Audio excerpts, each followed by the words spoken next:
Like, that shouldn't have bothered me, but it did. Why? Huh. So, hello everyone. Let me go ahead and get the thing up for everybody's face. Hooray. So, we are still waiting on Cactus. He has been thoroughly pinged. Hello, pretty. I see your face. I appreciate you being here. This, as you guys can see, I'm currently trying to fix up some additional funny things for you guys. I have one that I'm currently trying to put in right now.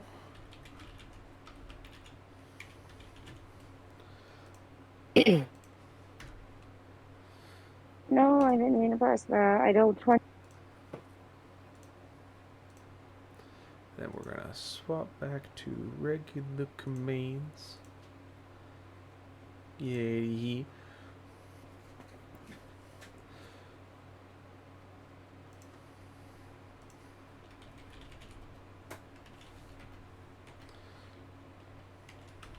I need some advice. Yeah. What's a polite way of telling my boss that it's his fault without telling him directly it's his fault? His fault. What's the context? Did you tell him in an email? Yeah, that's what I'm doing right now, actually. No, but did you tell him that it was going to happen in an email? No, he's mad at me because I have to keep track of parts, and I just went through and I just started removing them from my stock for what's been ordered for places, and he's mad that I was doing that.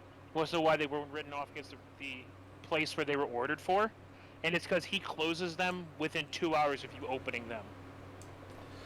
How about and, now, like, pretty? Some of these parts will take like a week to get there, so. Per your guideline change, I think I like that. For your Much better. instructions. Fantastic. Yeah, Well, no, he's manually closing them. It's not me. Like, What a goof. It wasn't even open for 15 minutes before he closed it. I want to try to get rid of this blue line that someone drew. Where? I feel like in Owlbear? On the map. Yeah. On the map. But I feel like if I hit the eraser button, I'm just gonna remove something. If you click on the blue line through your marker, it should let you do things. Okay. I'm doing okay, pretty.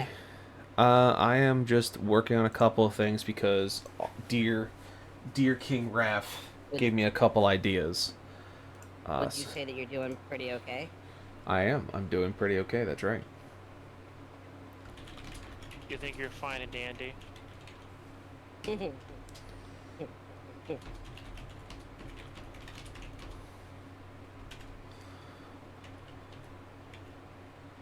Can't remember the name of the thing I just did. God, it's like coding all over again. Ah! I mean, that's literally what you're doing. I know. I understand. I know I'm literally doing coding. It's just like, I appreciate it, pretty. You know, I like it when people are here, because it's, you know, makes it fun, makes it interesting.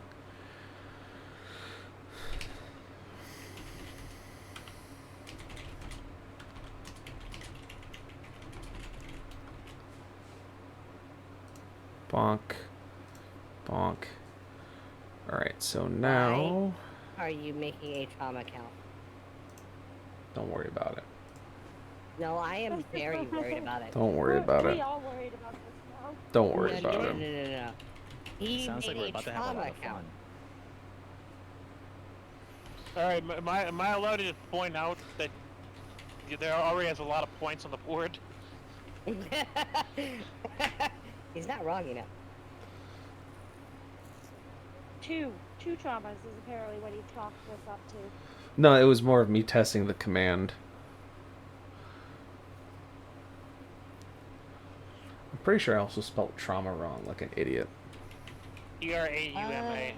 Trauma. Trauma. No, I spelled it right. That's spelled right. You spelled Then it right. why was fucking OBS like, you spelled that wrong? It's like, what do you want now? Because you have count probably with it. Because you have Probably. that. Yeah. No It's space. probably what it is. There was no count, therefore it was panicking. Why is there an option to add adding trauma? Is that for you to up the count? Or It's is for that the chat. available? It's for the chat. It's so like if So you the chat can add guys. trauma. No, it's so they can. It's It like has adding a counter. death. Like it's a counter for the party. So it's like during the session they can be like, So hypothetically add trauma, speaking, and it's like, is it possible for you to take away trauma? no. Trauma is cumulative, much like static damage. How many bots hypothetically would it take to start reducing trauma? It would take drugs, not bots, but yeah. And the answer to that is a lot. Enjoy. The answer of that is a lot, yes. Yeah, that is the right answer. I don't have a spawn. trauma brings There, it goes joy. there. Bunketh. Alright, so, welcome everyone, viewers, players, spectators, the creatures within the Still fucking walls. afraid. Still fucking afraid. Welcome back to Beyond Etheria Ashes. Raise you a joint. I can't do that. The last time I did it made my skin feel like it was inside out, so I can't do it anymore. It's bad for me. It's bad for my nerve disorder. Also, Anyway. to throw it out there, last person who did like edibles basically had a breakdown. So We're Yeah. not gonna talk. Also, That is not true. That is also not true. I was look at perfectly my fine. dope ass shirt. Well, one of the two was people one of who two. ate edibles last time almost had a break. All right, listen, you I like that shucks. Look at my sick shirt. You know what it says though at the bottom? It says heavy metal across the bottom. And it's just a reaper riding a unicorn under a rainbow and it says heavy metal. I love it. It's so it's- great. Pretty heavy metal. It is. So, welcome back Reminds me of everyone. the TikTok that I saw. Yeah. Yeah, you'll love this. Let me say this real quick and then we can start. I All right, promise. go for it. Go for it. It was some dude talking about how like religious people get mad at him for listening to metal music. Yeah, yeah, And yeah. it's like, what do you mean? Religion is what caused me to do this. Like, drink his blood, eat his flesh. If you just take standard Baptist gospel and just put it behind like a heavy blast track, you have most death metal tracks. I mean, not wrong. I know. That's why I You're said not it. right. I'm in the gray. It's fine. So, welcome everyone. Viewers, listeners, players, ethereal creatures within the walls, the time being himself. Welcome back to Beyond Etheria Ashes. We have with us tonight our regular party group. We're still waiting on Cactus, who is being a turd in the hole. And Cactus? a moist cactus, specifically, because I know Mrs. Rage is listening, so I'm going to say it again. A moist cactus. Anyway, Should I call him again? Yeah, she's you- typing. if he doesn't show up, he doesn't show up. He'll figure it out. He knows what time it is. He's an adult. We shouldn't have to remind him. Anyway, Is he an adult though? That's the real question. is any of you? No. Exactly. The U.S. Army proved he was. the sorry preview. So, welcome everyone to it. We are on episode 4, Retake the Region. Where we left off last session was the dead were coming home, and the party was in the midst of fighting off a large undead horde that was marching down upon the Keeper's tomb, where the resistance was being held. Leandros tasked Creed and his group of adventurers who had been thrown into the midst of this meat grinder to try and hold back the undead horde for as long as they can so they can get the civilians out of the keep or out of the catacombs. Once they did, they would send fighters back to assist you to take out the rest of the enemies. So, you all had 15 minutes to prep beforehand, and you went to work. You found black powder. You found big clay pots. You found fuses. You had your artificer check your supplies. You found rounds and weapons in the armory. You prepared yourselves and looked for how to make traps and strategize. And when the time came, you all threw yourselves into the breach of the enemies coming closer. But unfortunately, magic was not on your side that night. As you all stepped out and you had your individuals begin to cast spells. Alright, pretty. Thank you for looking. I know if it's been a hard mental day, I appreciate you being here regardless.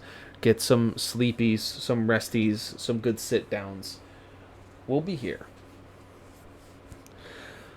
So, throwing themselves into the situation at hand, you had the druid cast a thunderstorm overhead. You had the sorcerer cast a fireball that turned into a thermobaric weapon of destruction.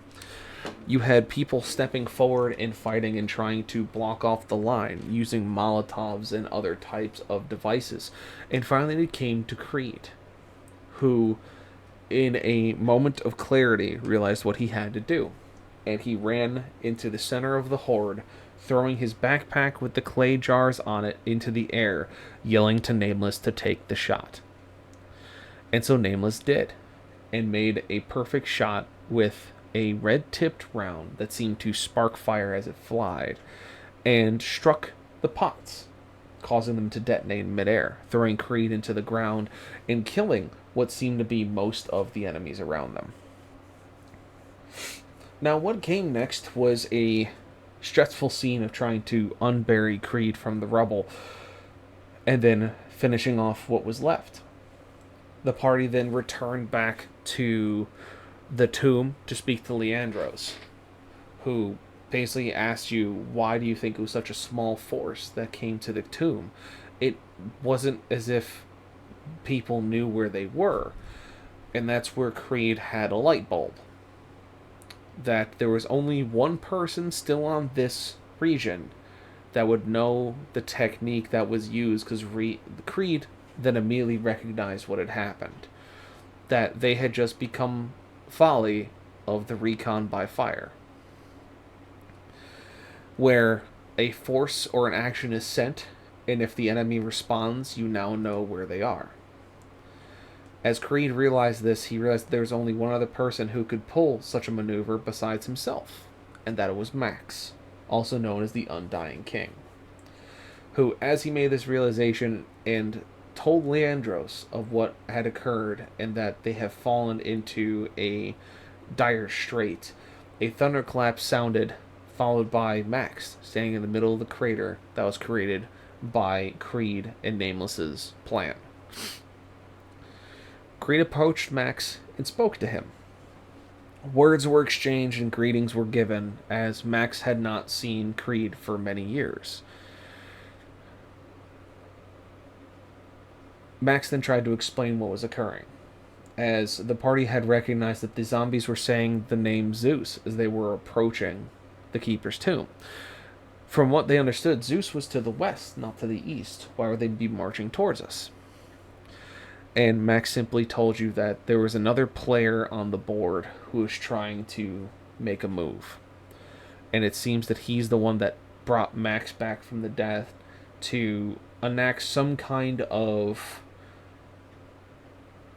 issue, to create some kind of problem or to solve it. It was unsure. When Max tried to speak his name, you saw pain strike across his face as green veins started to grow from the back of his head forward, as if trying to regain control. And through gritted teeth, all you heard was a very short and stout response of "Here's," before Max disappeared in a strike of lightning and the thunderclap in the sky. You returned back inside and you tried to debrief what had happened with Leandros and the rest of your team. Leandros told you that if that's the case, we have to retake the region. We're going to have to try and take back what's ours so that we can get the rest of the resistance back underneath one banner and have enough of a force to go back to the western regions. And he told you just to go and get some rest, because the rest of the fight was going to be extremely difficult afterwards. And so you did. And this is where each of you had a nightmare. Creed slept soundly for once in his time since he has made it back to Etheria after his whole shenanigans in High Charity. But for the rest of you, you had some significant nightmares that were described that essentially connect. No need to applaud me, everyone. No need to applaud Creed. Just had a good night's rest. The rest of you suffer. No. Creed's feeling pretty good. Creed's feeling pretty good. the rest of you had small golf claps. Golf claps, everybody. The rest of you had nightmares that all seem to connect you to a single situation, a single entity. A large blue-gray automaton with a silver eyeless and gapless helmet upon its head. It seemed to be at every turn of your lives, and it seemed to be the omen of your despair. For Jenna, she remembers seeing them come through and destroy their village and kill their parents. For Nameless, he remembers them as being the caretakers of the facility he was in, wherever he was when he was younger. He remembered them taking a dear friend of his, that the only person he could count on in there. Nez remembered them hunting him down, using others of his kind as infiltrators to kill or hurt innocent people. Okros remembered how they tried to take Warfarin, how they took over a large harbor and tried to sink any boats that came by, and that when they eventually got their hands on Warfarin, Okros killed one, or at least thought he did. Yuri remembers having to fight them as well before he was cursed. And so, as you all wake, now in the center atrium, these dreams still fresh in your minds, this image of this creature, this officer, this monster, still fresh. You find yourselves all walking in a half asleep state towards the mess hall, where you see the rest of your team, one by one, enter and sit down at the table around a very cheery Creed, who has a nice big old cup of coffee in front of him and a nice delicious meal. And he seems more chipper than normal.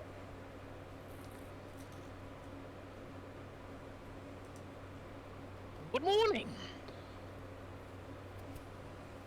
Morning. Ah, what at all the long faces. Good night's rest will make anyone feel better. Yeah, lucky you. I can't complain. First well-rested night of sleep I've gotten in quite some time. Wish I could say the same. What about the rest of you?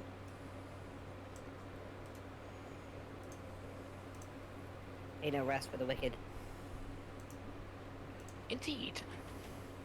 Rather unfortunate money does not grow on trees, isn't it? I hate you both. That was good, but I hate you. You started this. I know. Continue.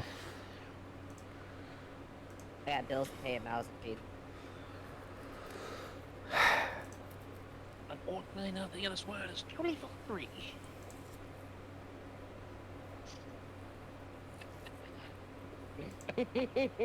I'm sorry.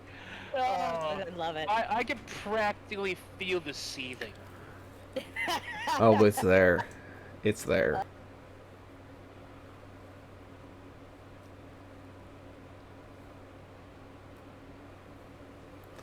I think my Discord crashed.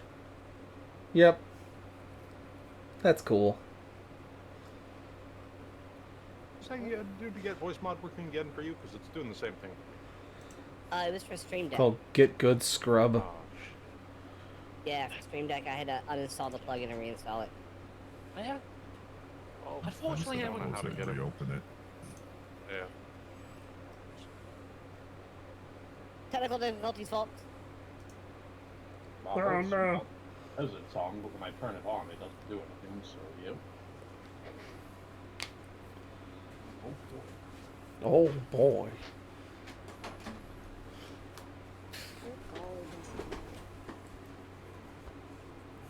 So while we're waiting on technical difficulties and everyone kind of just chatting amongst themselves, did you guys know I'm writing a song for Raph? Oh, yeah? Yeah. I don't suppose it has to do with his version of Rapes of Robin. You'd bet your ass it does.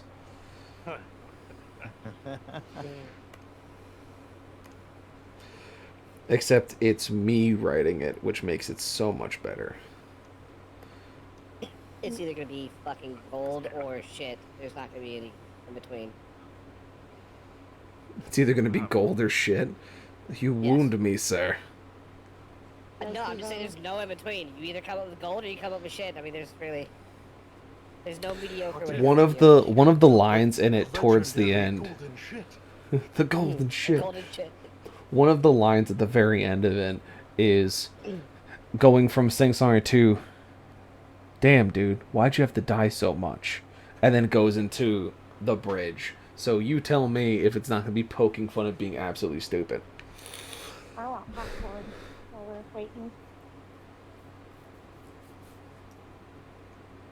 Why do you have to die so much and then it goes into the bridge? Yeah, it goes into the final verse. The final verse. So you're talking about like a breakdown before the final verse? Essentially, it's along the line of the last thing that I say before it goes into the final line is, damn, dude, why'd you have to die so much? Like, outside, like, no longer singing it, just saying it plainly, and then going into the next step. Okay. Okay. So, is this, like, you're talking about, like, part of the chorus, before they say the last line of the chorus? Oh, where the fuck's my goddamn phone? Here, I'll just fucking... Jesus, Mary. No, I'm trying to get it in my head, bro. So, here. I would just...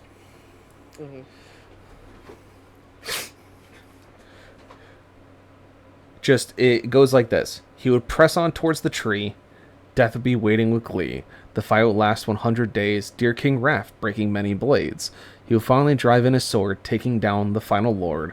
As he stood, blade held high, light would breach from the sky. A simple word with honest touch. Goddamn, why did you die so much? There he goes across the land, a new gold crown in his hand, racing from the risen horde. Running forth and not turning back, no longer wanting to attack. Returning to Cyrodiil, where he once felt strong and never fell. And that's basically like what I'm talking about. It's like I have this huge part going through multiple verses, and then at that point it just goes from just a simple word with honest touch. Goddamn, dude, why the fuck did you die so much? And then it goes into the rest of it. You get what I'm putting down? Got it. Yeah. So is this like what genre is this song? More like medieval with some heavier stuff behind it. So like medieval bardic. Who the fuck's that band that does that shit? There's a band that does it. Bard City? Is that what it is? I mean, that's the band that I work with that does this.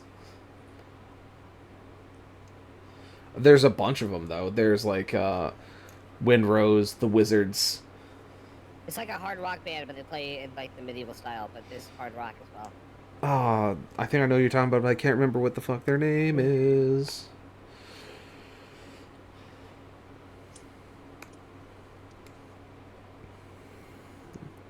So, has everyone gotten their voices fixed? Are we good to continue? Or are we still working on it? It's still gonna be one of like 3 different British accents, so. I mean, that's fine. Yes, it seems easy to change it up. Very Yes. good. Very good.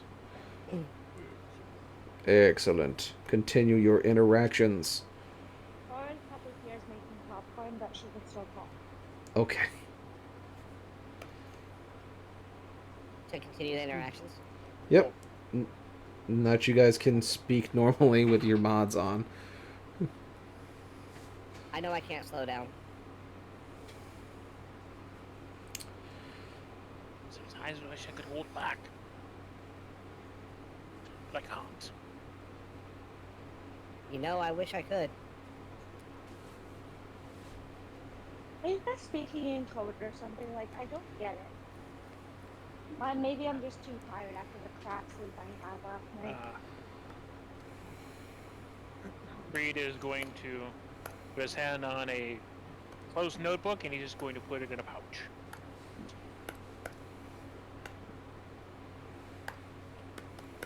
though. I assume that whatever's been bothering me has been transferred to all of you. I feel wonderful. Lucky you. Take it back. Take it back. Get it away from me. I don't like that. Read. Oh, don't look at me.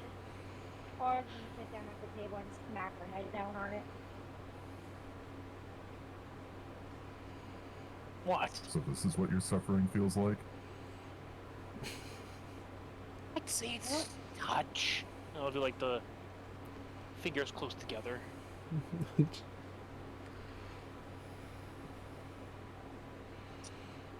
Now imagine you take that and you stretch it out across 13 years. I like the better when this was an issue, not an issue. That's really how it works. It's not a problem until it affects you. Well, it is.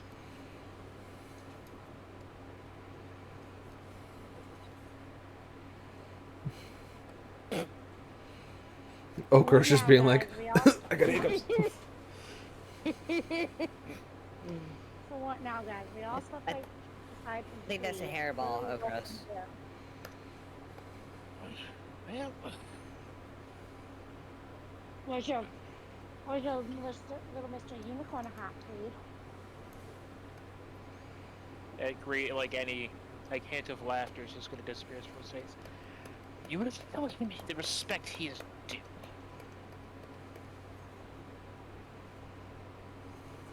Do you understand me?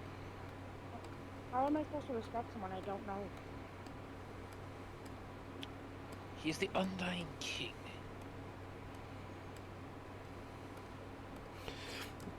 Aura would recognize that name. You didn't know him when he wore the hat. I refer to him as my friend.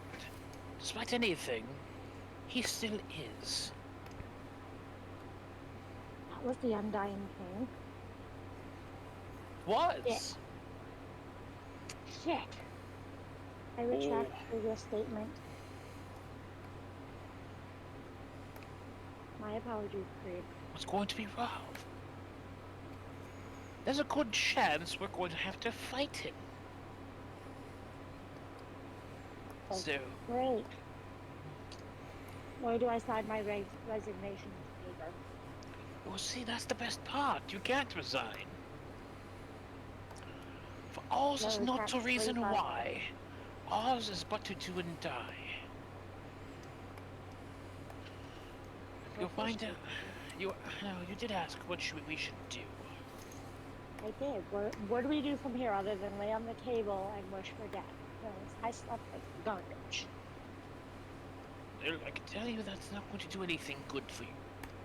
Make the Undying King dead?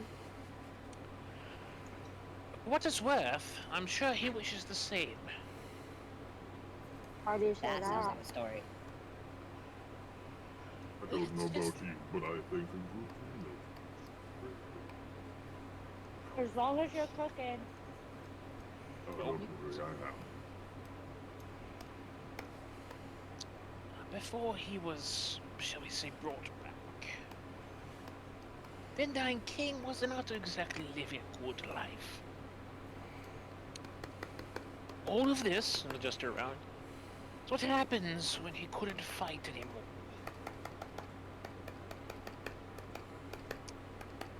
So yes, I'm very certain Max would love for you to kill him.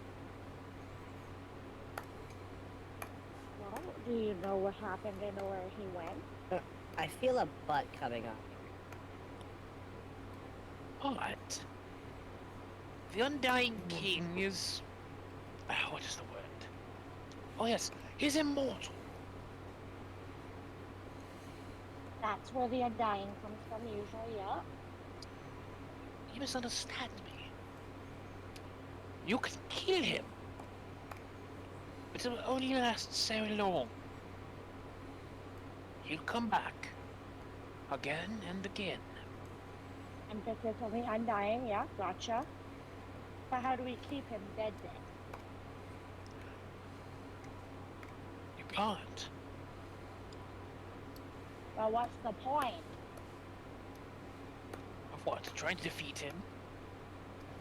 Sure. No, If he you'll can't stop be him for a killed- bit. So Yeah, but how then he do we comes defeat back. him? I don't know.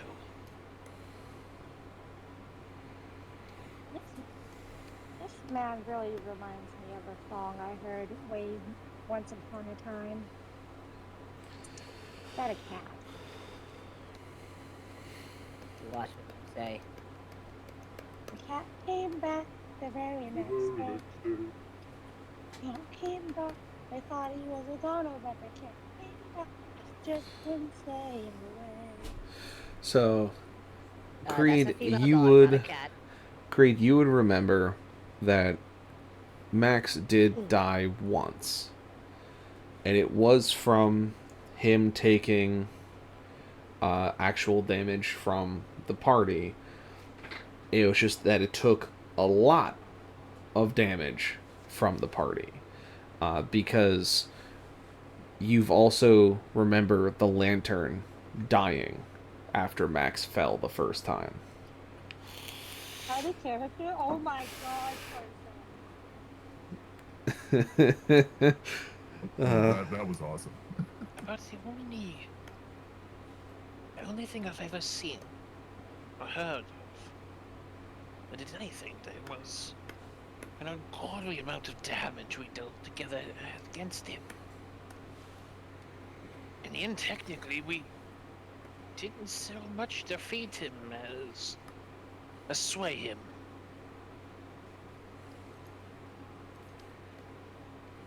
So he can be killed. It's just really difficult.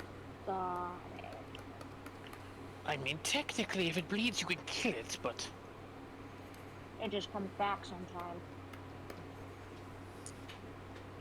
turns out, rather obviously now, that, well, sometimes the dead do not stay dead. You just have to That keep putting them appears down true. now. Oh, Crow, she got some good coffee.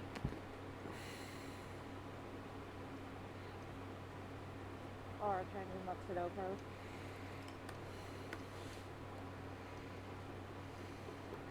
Oh, I want to do something so bad, but it's probably going to be really cringy. I mean, go for it. That means you should probably do it then. Yeah, I was gonna say do it. Son of a bitch.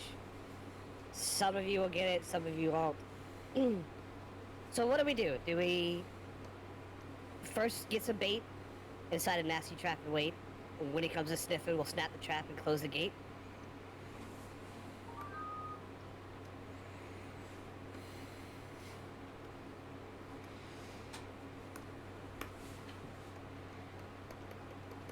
Or just looks at him and say, what? Nobody? Nobody?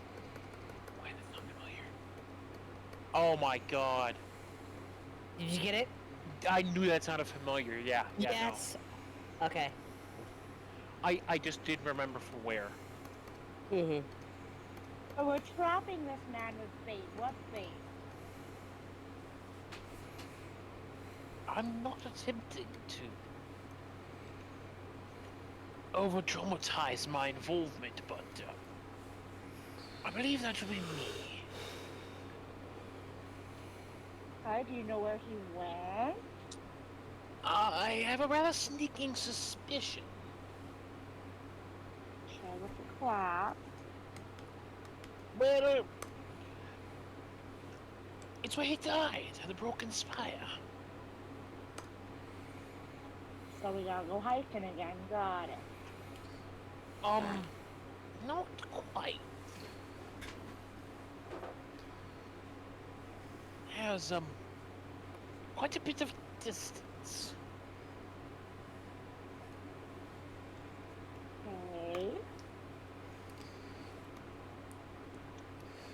But we Or gotta you get there also at some remember that Leandros told you that the military forces you have, that even though some have started to come back, just aren't enough to move across the region. The only safe part of this region that you know of at this time is the one you're in. If you wanted to make your way to Westminster, where the harbor is to go across the ocean, or even go down to the Broken Talon to go to the Great Scorched Desert of the south, it just would take too much effort by yourselves, as the region is not under your control. And you remember that Leandros did mention that you're going to need additional help, whether it's from getting forces back or finding his generals or something along that line, as he was trying to formulate the best course of action. But you're going to need help to get to wherever you need to go. Right now, you are a small drop against the tidal wave of the gods. Anyway. Oh, pun 100% intended, by the way. Mm-hmm. Just throwing my spells out there, I see how it is. Well, we can either just sit here and twiddle our thumbs, feeling sorry for ourselves for whatever we endured last night as night complete, or we can attempt to rally some troops so we can make the trek. That's just my suggestion.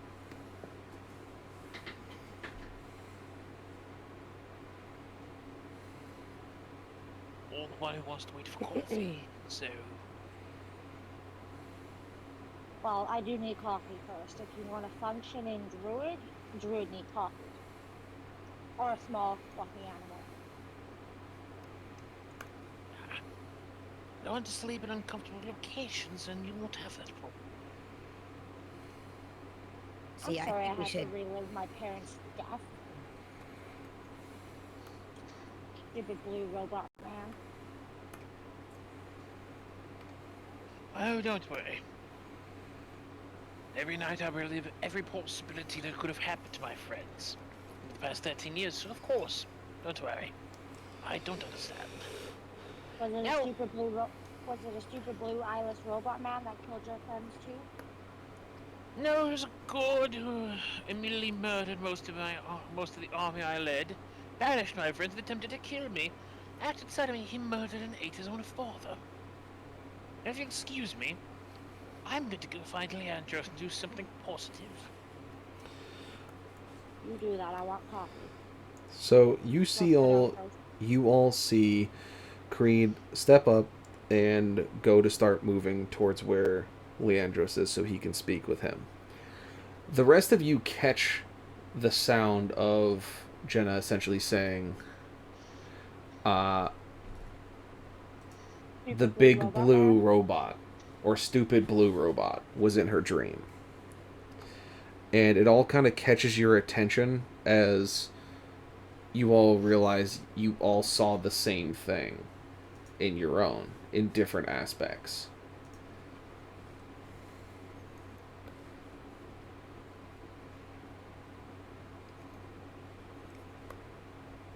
So wait, you saw the blue robot too last night in your dream?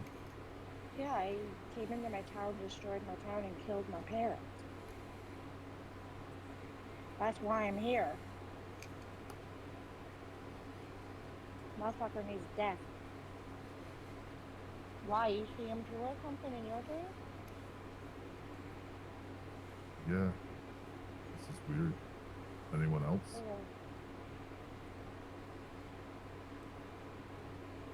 Gross, nameless.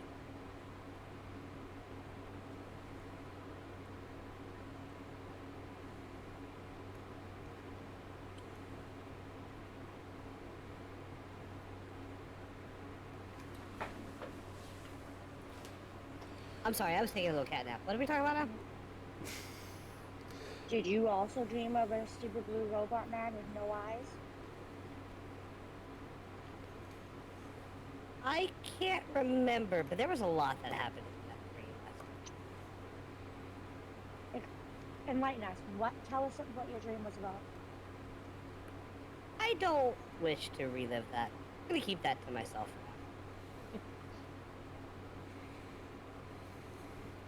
Okay. Okos, did you dream of the blue man? Was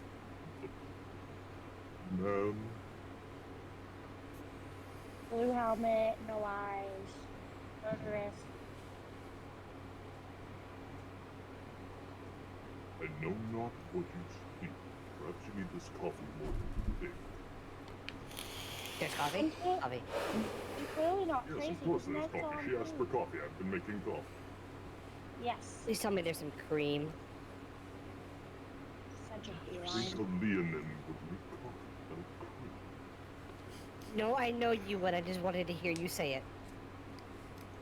That would be heresy, my lord. So Nez, you saw this blue. Can I get my coffee black? You are shut a your mouth. strange one. But you can do as you wish with your lips. I'm trying to figure this out, and you guys now want coffee. What did I start? Oh, you started it. We're just continuing it. I'm trying to figure this out because Ned, you and I have the same character in our dream, and these two are being difficult on telling us if they were there or not too.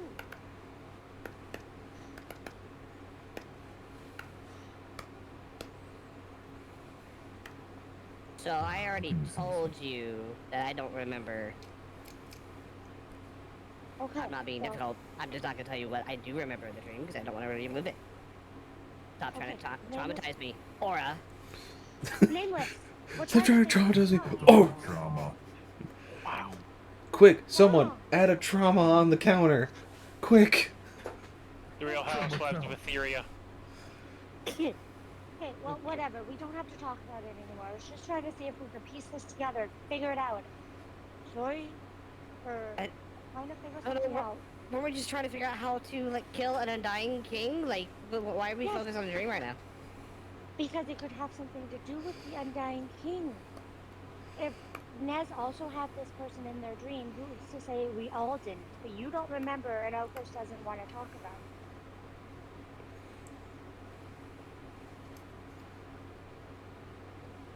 Okro said he didn't know what you're talking about. Okos, did you have a man in blue armor with no eyes in your dream last night? Me and Nez did. Not that I can recall. So you two don't remember. Okay. So, Not out of gonna character, hurt. Rexus, are you just trying to lie your way through it? Partially, I actually don't remember if you mentioned It's- Blue Man in yes. my character's dream. They were the ones that were trying to take Warfin from you. Oh, okay. Yes. And That's I'll be why honest, I don't remember anything about that, so that's why I'm saying so. Oh, So they I both think just out of both of us. character genuinely don't remember. Yeah, it was miscommunication. But yeah, all of you would know of this creature that Aura is referencing, as it was all playing a part in your different nightmares last night. You've all seen them before you joined the Resistance. Most of them were the reason you joined in the first place. Well, out of character, I was going through so much shit over your fucking story on that fucking nightmare. I don't remember a blue guy. There was way too much else going on. My name is Aura Montoya. You killed my father. Prepare to die.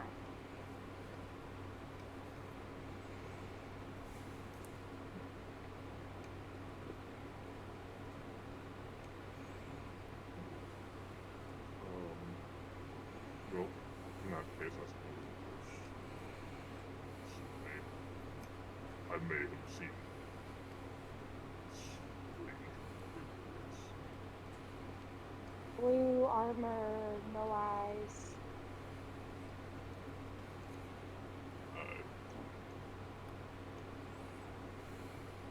Okay. So Okos. Was his name Eiffel and was he 65 years old?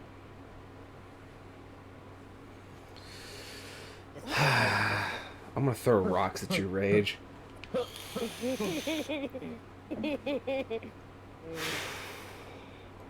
Banister. wonder how many people are too young for that shit.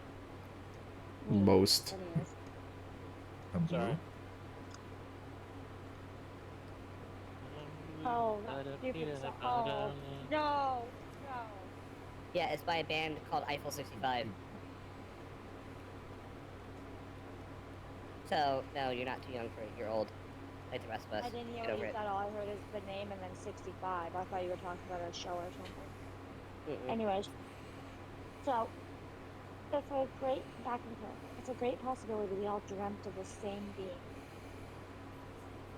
What do you guys think that means? Like, are they part of this resistance? I'm assuming so, judging by what happened in my dream. And I think in order to find that out, we need to find out more information about this undying king, and maybe he can lead us to them or the other way around.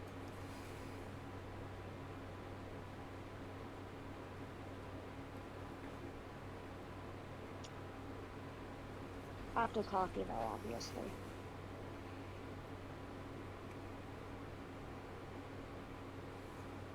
Yes, I'm looking forward to the pick me up, but it is why I joined the resistance to find this person. It is also why I joined.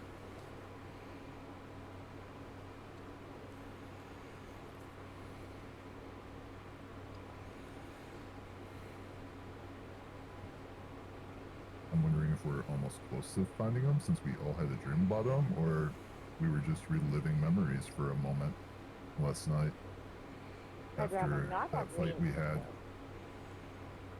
But you have a point.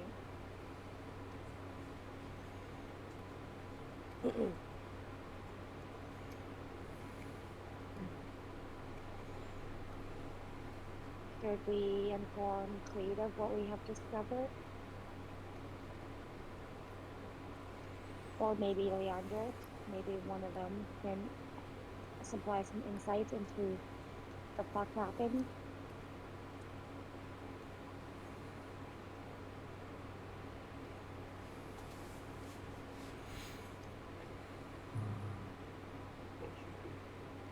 That might be a good idea. Why can I hardly hear Francis out of character? I'm turning him up. Oh, I did lean away from the mic for a second. Is that what? Yes. Probably, yeah. Oops. I may have noticed I had coffee beans on the table, so I need to put them in a grinder. Oh, you're legitimately making actual coffee. Well, I mean, I'm thinking does he about gonna not? make. Gotta get that immersion. Yeah, we got nice little hand grinder. Can you send me that? The link for purchasing? Yes. Yeah.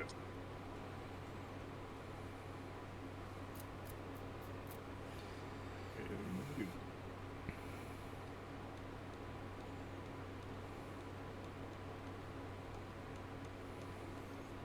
Oh, Aura's gonna get up and start walking towards where she saw Creed go through, towards Leandro. Alright, you do so. I'm gonna go talk to Creed and Leandros and fill them in on what I seen in my dream last night, if anyone wants to come. I'll join you after coffee. Or at least I'll once I grab get my my cup. I'll grab coffee after. It's taking a while and I want to go talk to them before we get distracted and forget. I imagine the coffee will probably be ready. Yeah. Yes, in game it would be good. Okros would not have to individually grind the beans. I was gonna say, coffee's so cool. So Aura It would be way realizes better if he coffee's did. dead. I Aura's mean, gonna Crushes them between his fingers. realizes coffee's dead and turns around, grabs her cup of coffee, adds a little bit of milk and sugar, and then heads towards the door. You do so. I just fucking imagined the Salt Bay thing, but like gross. Doing it Oh, Jesus Christ. Yeah. Fresh cracked coffee grounds. Yeah. Spice Brother Coffee Grounds. There's your new business. No, Spice Pirates. Spice Pirate. Waste I, time. either way, honestly. Both are good. Aura opens the door for she saw a food worker. And are they right there when I open the door? They're right outside the door, yeah. It looks like Leandros was getting some food stuff. Out of character, I totally need to see a gnome and a lion barbarian in pirate hats. Creed, Leandros, can I talk to you guys for a second? I have some questions.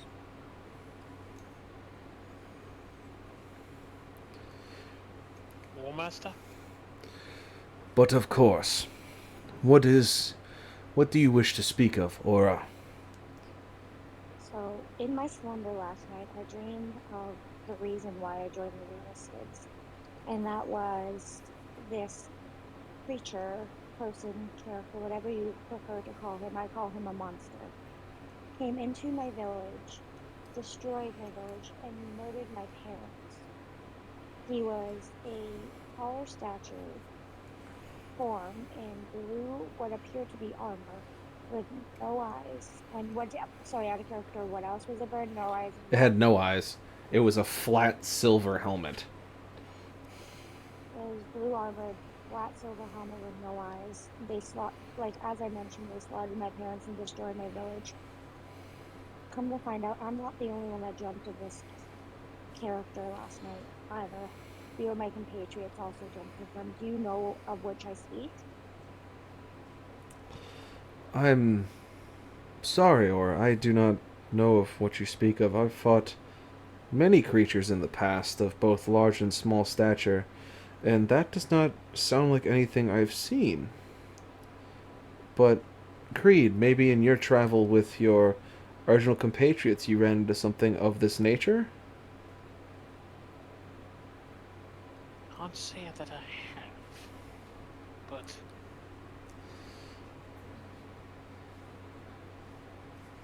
I think I don't know what it is. I've not personally seen it. I did have I suppose you could call it a vision. And, well, they appear to be, whatever they are, coming from high charity. Me and my fellow compatriots and I are thinking that maybe this has something to do with the Undying King, or the Undying King has something to do with these. All I know is it has something to do with the reason we're all here and the reason for the Resistance. I just haven't been able to quite figure out what yet.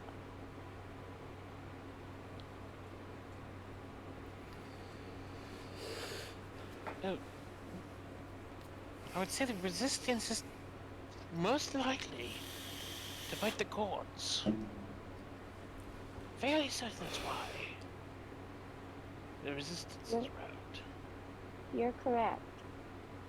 But I feel like something in me is saying these creatures have something to do with the gods, which is the Resistance reason as well. And I just want to figure it out because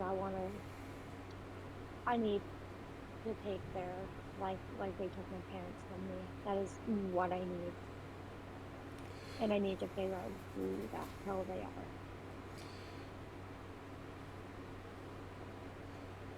So, Kree, would you like to roll a wisdom to have a thought bubble? It's not going to go able, but sure, let's see what happens. Roll a wisdom to have thought bubble. That's a 13. You have small thought bubble. Good. With your small thought bubble, you put some dots together as you try to remember what you saw in your vision. You saw a lot of things, and it took you a while to process everything. One thing that stuck out to you was the first vision you had of you looking over what looked to be an operating table with a twisted prophet of truth and Zeus looking down at a creature that had clothing on from its torso down, but not torso up. And you saw that the pants seemed to be of this blue-gray color that Aura spoke of It had the same type of boots that she spoke of. And it didn't have the same jacket, but it did have that helmet on. That very standard angled helmet, but it had no eye holes or no way for a voice to come out. It was just a flat surface. And you saw that this was different. But you saw that this also didn't seem to match the description of what Aura gave you, as this seemed to be bigger. But you realize that this is not something to do with Max. It's something to do with Zeus, which makes it all the much worse.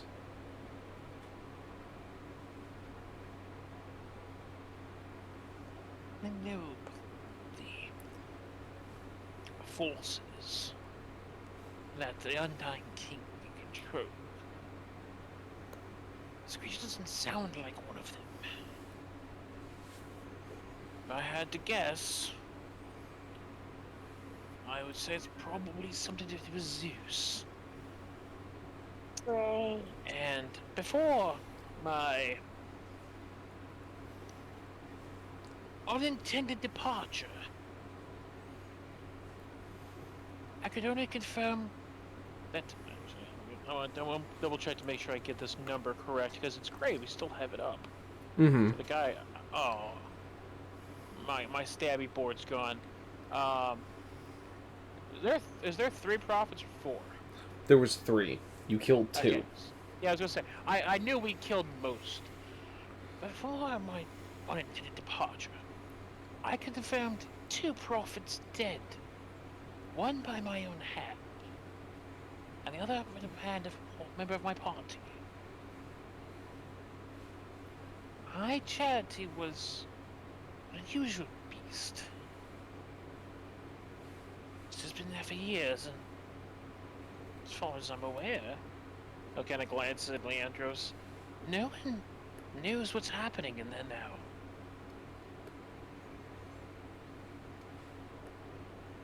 Beasts could be coming from there. It's the best idea we have. And you said that you all saw this in your dream, correct? Me, Nez and I both confirmed for sure. Nameless and Okos think so, but they don't fully remember. If you all saw it, that means that it was not a singular monster. It means there are many.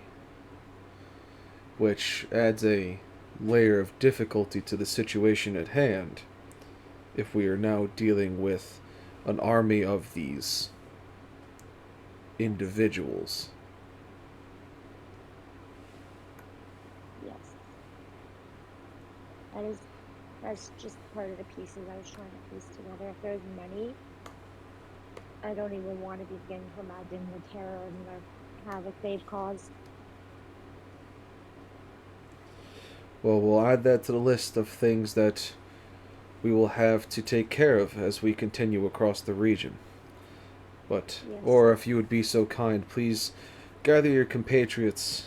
I will be taking Kree to the war room to begin discussing your plans. I will need the rest of you there when you are ready. For sure. Thank you, Leandros. Thank you, Creed. And Aura's going to go back through the door, back towards where the other 3 are. You do so. Nameless, Nez, Okos. We're being requested in the war room with Leandros and Creed.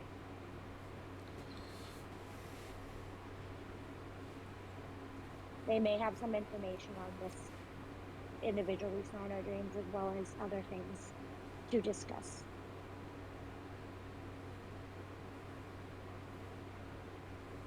Or start Alright, heading this to must be the time war to room. go. Okros, might be time to wake up your little friend.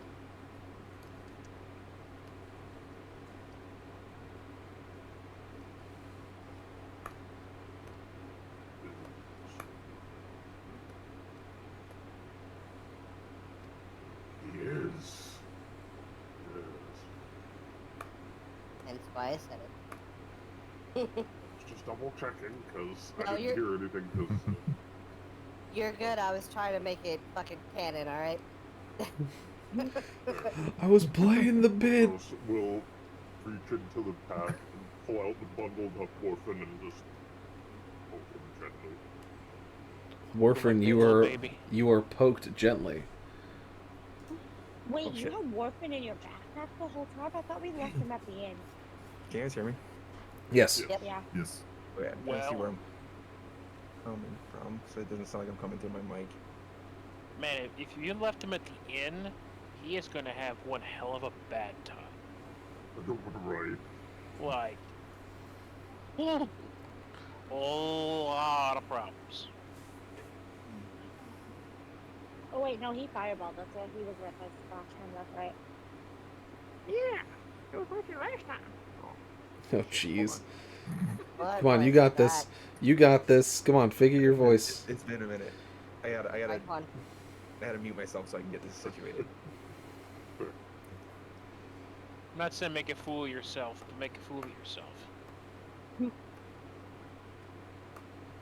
So R's gonna head towards the war room where Leandros and Creed are.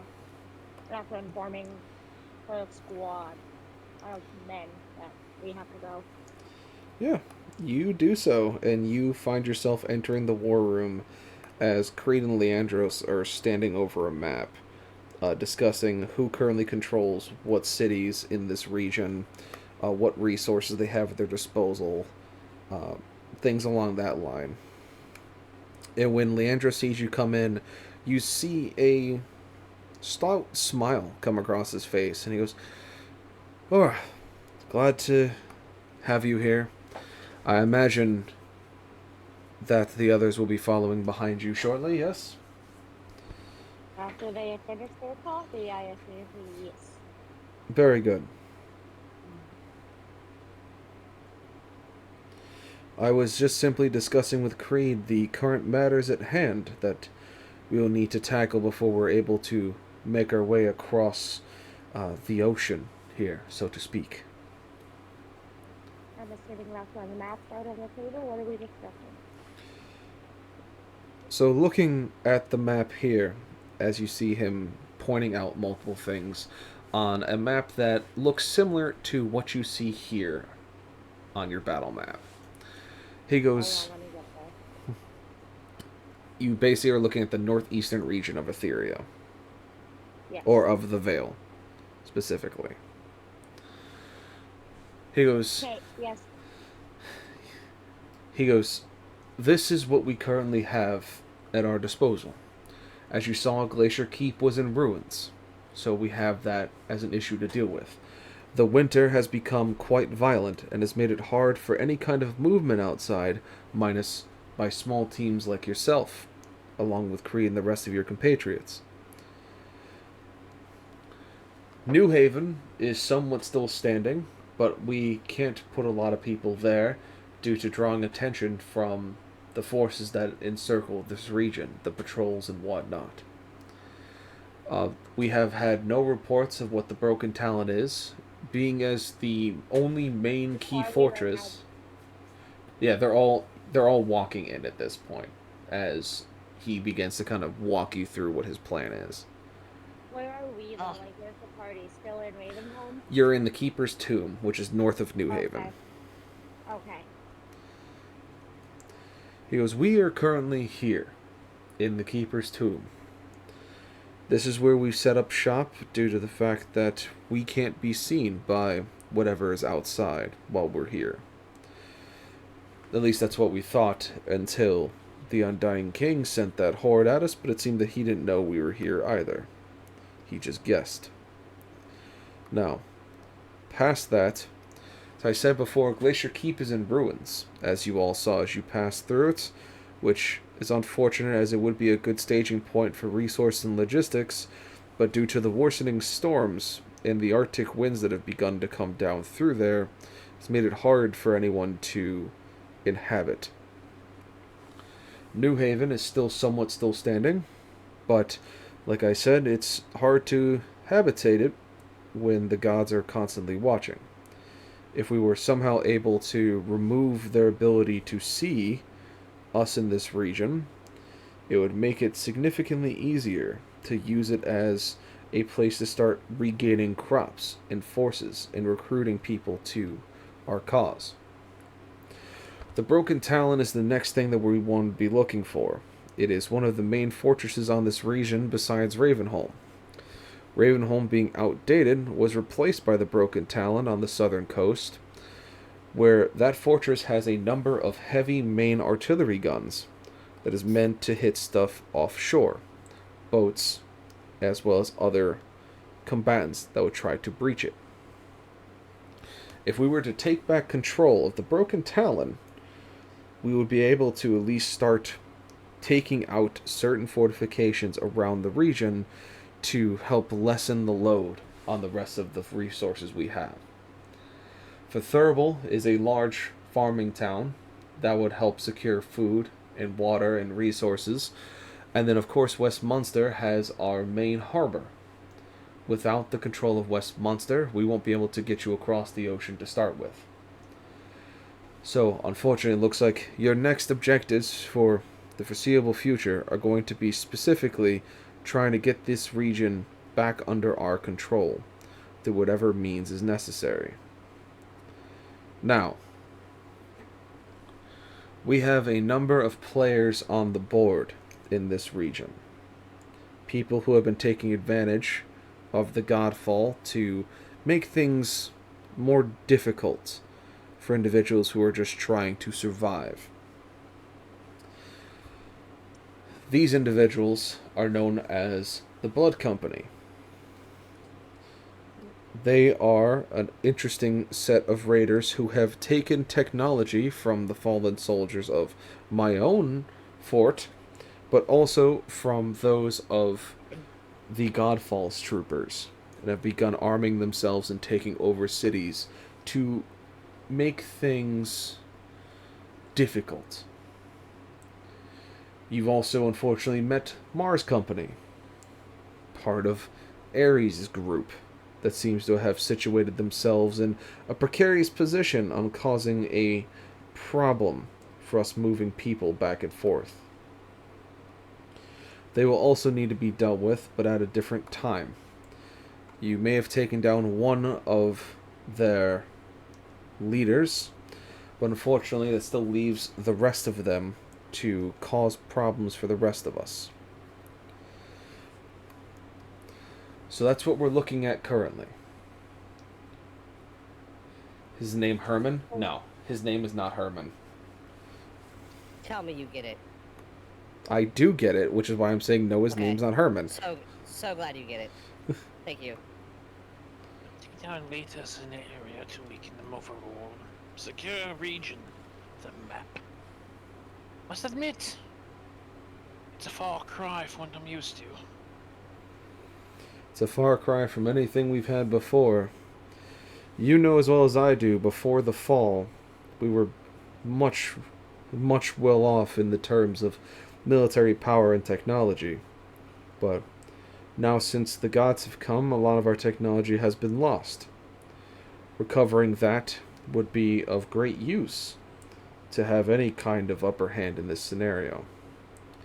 If you start taking back the regions, we'll start having more recruits come in, which means we'll have an easier time holding it once it's back in our control.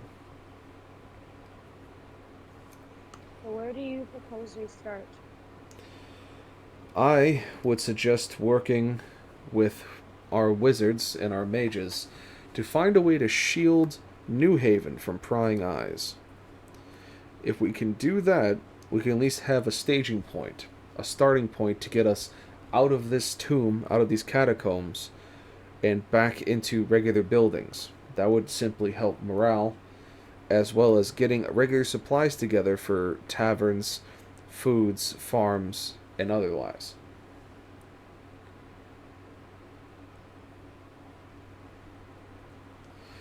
It's a mod fight, definitely. In the words of Shin Godzilla, let them fight. Yeah, plus I'm tired of this spooky, scary televisions.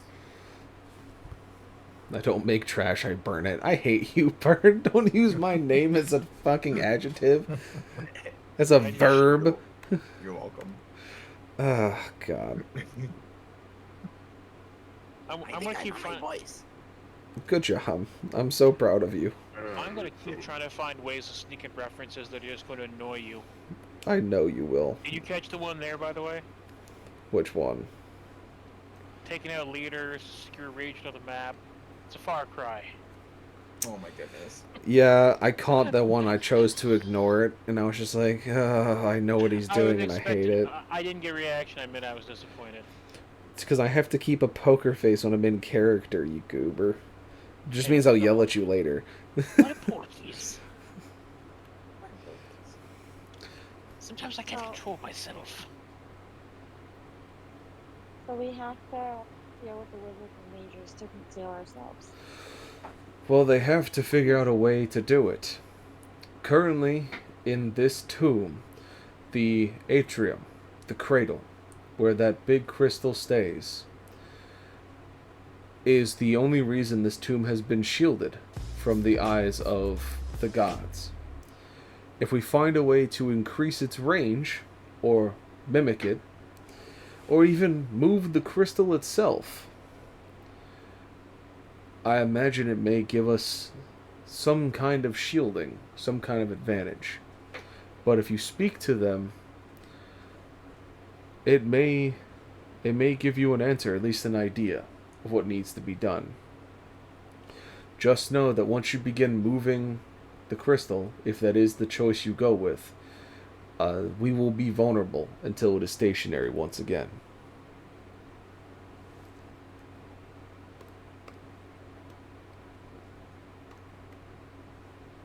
Alright. Looks like we have some wizards and mages to go speak to, guys.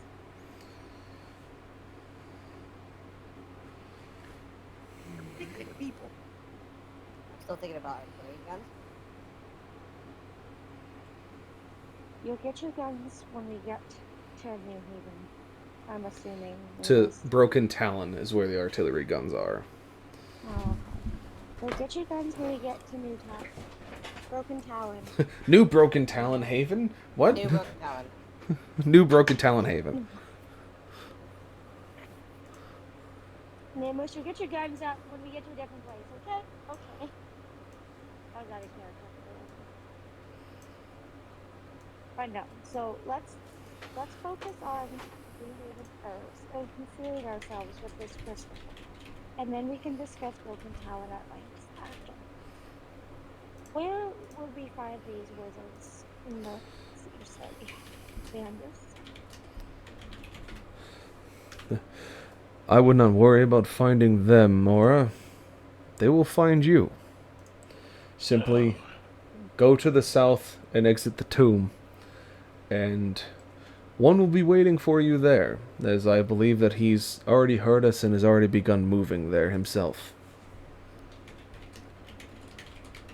I'm gonna say, do I have to leave a voicemail? I hate wizards. I think you'll like this one, Creed. He's different. I mean, by default, it could be worse. It could be a bard. It could be a bard. What do you have against bards? That is disgusting. I like a good bard every now and then. Ugh.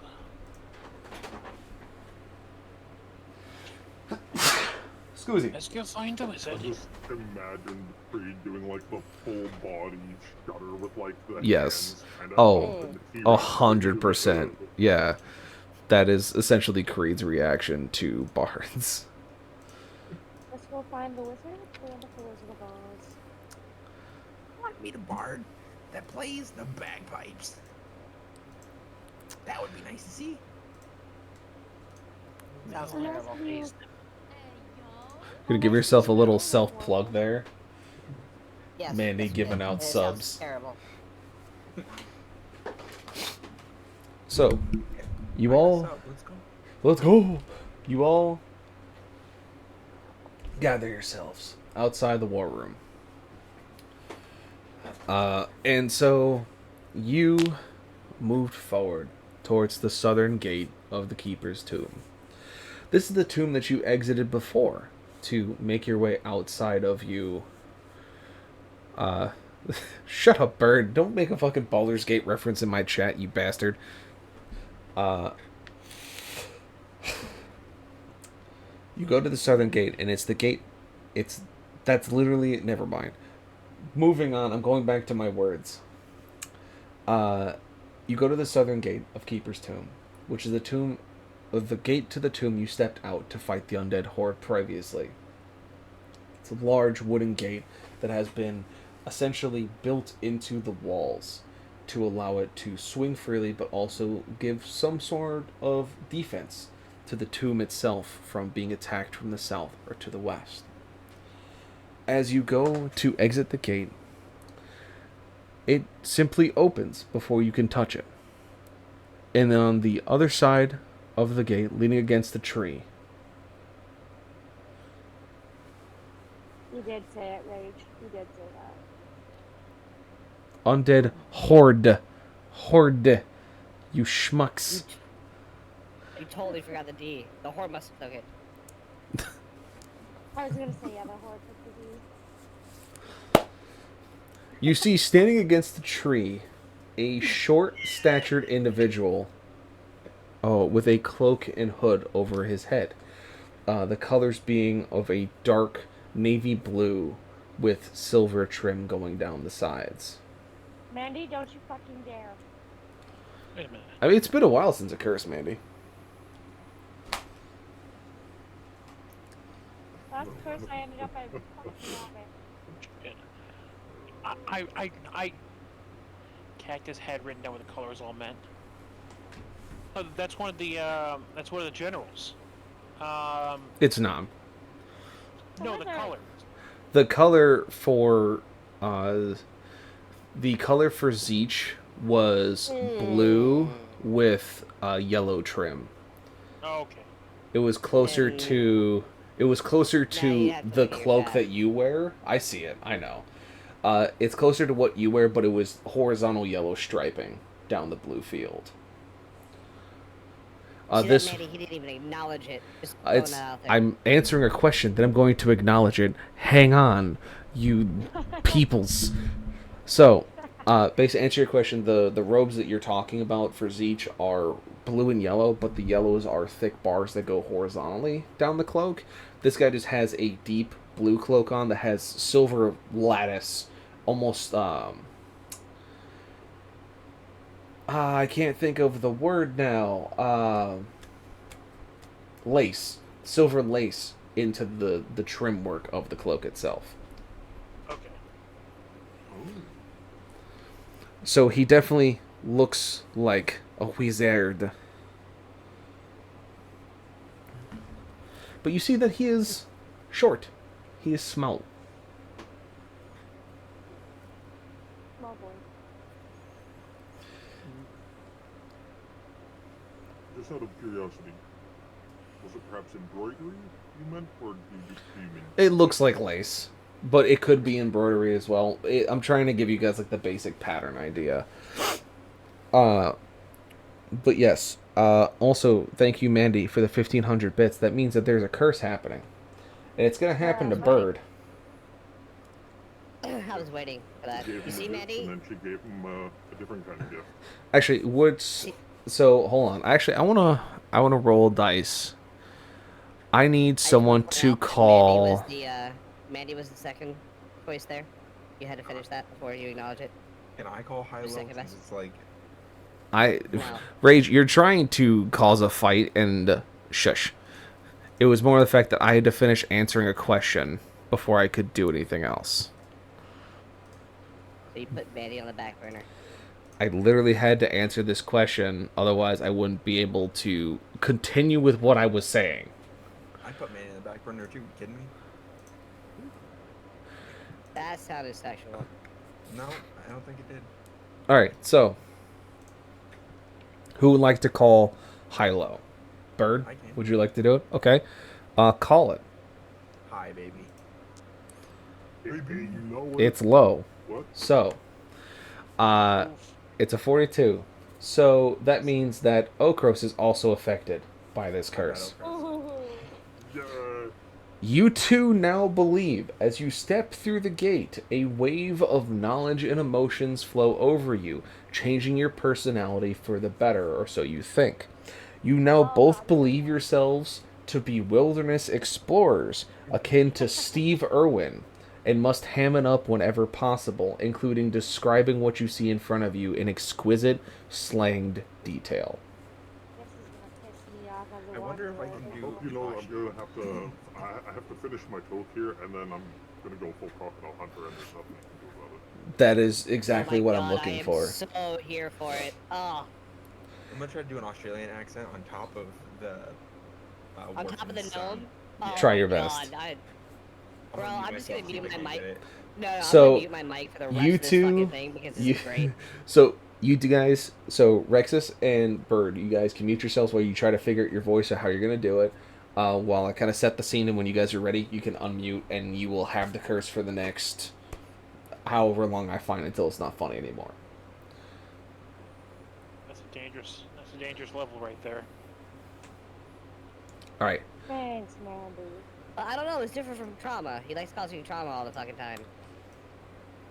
Y'all This just is were the opposite of that. This y'all is joined the joy. We hardcore hate it. campaign. There's gonna be shit happening, so shut up. So you all step outside as you see Rexus, or not Rexus, Okros and Warfin all of a sudden stop when they cross the doorway, and they're kind of standing still for a moment as the rest of you kind of move past them. As you see this small statured creature leaning against a tree.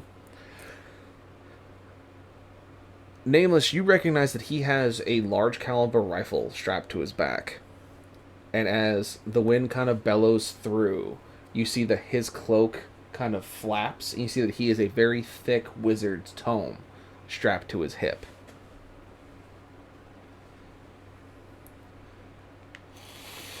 I just want the rifle at this point. You step a little bit closer, and as you get close enough to him, you see the hood kind of twitch as a tall ear comes out from underneath of it and kind of aims at you. As the hood kind of falls back, and you see that it's a Herodon. It's a rabbit folk. It's a bunny. Sure. Good buddy. There's a reason why I said that. Wait a minute. You said like they'd be like Steve Irwin, Australian. Yeah. Oh my God. Okros and Warfin have to be Steve Irwin. I know. I think I know who you're referencing, and it's not him with this. Okay, so there's a rabbit. Yeah, it's a rabbit folk. Yep. So they're supposed to act like Steve Irwin, and the first thing they're gonna see when they come across this door is a cat talking to a rabbit. Yes. This is fucking fantastic. Yes. Right. Oh, this is gonna be hard. You can do this. You can do it. You can do it. If you can't do it in Warfin's voice, that's also fine, because Warfin's voice takes a strain. Oh, it does. Crikey. Can I just like go Steve Irwin? Like, Go full Steve Irwin. Go for it. Just full ham-handed. Crikey. You see that rabbit walking on two legs over there? My, she's a beauty. Yeah, I was about to say the same thing. What a beaut. What a my beauty. I'm gonna go with the stick. Be careful. You don't know if it's got a stinger on it. That's why I'm using a stick. I was gonna turn and look at these two like, what the fuck? Or as you turn to think that phrase, you see both Okros and Warfin are crouched very stoutly into the ground as Okros has a small stick he is hanging out of his hand as he's reaching it slowly to poke this person in the leg. Do not poke the wizard. And they, for some reason, have really short cargo shorts on now. Get my hat. They do. They both now have tan short cargo shorts on. Paint the picture. just gonna snap the stick out of Okros's hand and say, "Don't poke the wizard." Well, now, poke the wizard. Do not poke the wizard. We're just gonna give a little poke now. Gotta be We nice. have to see how this wild rabbit reacts. Under pressure. We'll poke it. Under pressure. No I'm pressure. gonna fucking Sparta kick Warping. That's what I'm doing. I'm Sparta kicking Warping. Wolf and Why? Just let it's a curse. Just let it go. My name is Wolfin One Eye, the Aussie. Here to bring you a documentary on rabbit folk. As you can tell, Ogros has just found his first rabbit, and he's going to poke it with a stick. Right. You gotta be nice and gentle. Too much pressure, you could kill it. You don't want to do that. So Not enough to pressure. get reaction. And you won't get a reaction. Exactly. Precisely.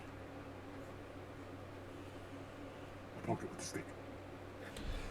This entire time, the wizard has been just looking at you very confused, swapping eyes between Nameless and then these two crouched individuals who are both very different sizes, as they're both now holding out sticks, aiming to poke him in the thigh.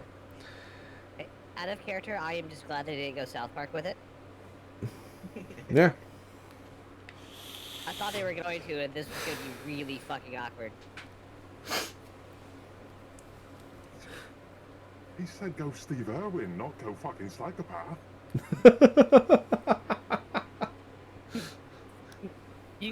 You do know the Steve Irwin skit that they did in South Park, right? I do. I do not. You do not? Not what- Oh my god. Imagine They it's ridiculous. say that Steve Irwin walked around jamming his thumb up animals' buttholes. That's the whole thing, yeah. That is the skit, and thankfully that's not what I asked. Indeed. Laura's gonna look at the wizard and apologize for her compatriot's behavior with the stick. Does the wizard even know that they're doing this? Yes, Yeah. he's watching them do it, and is very Okay. confused. I was wrong. That's what I thought you were referencing. No, this is just a rabbit folk. Okay, He's he looks to you, looks at Okros and Warfrin, looks at Nameless, and looks at the rest of you and goes, I heard you needed a wizard, but I don't understand why I'm being poked in the leg. As he stares directly at you, Okros. With the carrots. They can smell fear. Careful now. You want to be oh so gentle. Don't want to poke it too hard. No. At this point, it is time to give it a carrot. I said we could go Scottish or something. So I'm gonna point my thumb at them and go, they just had too much coffee. Yeah, I've had that happen to me before. I mean, Thanks for going along with it. I appreciate that.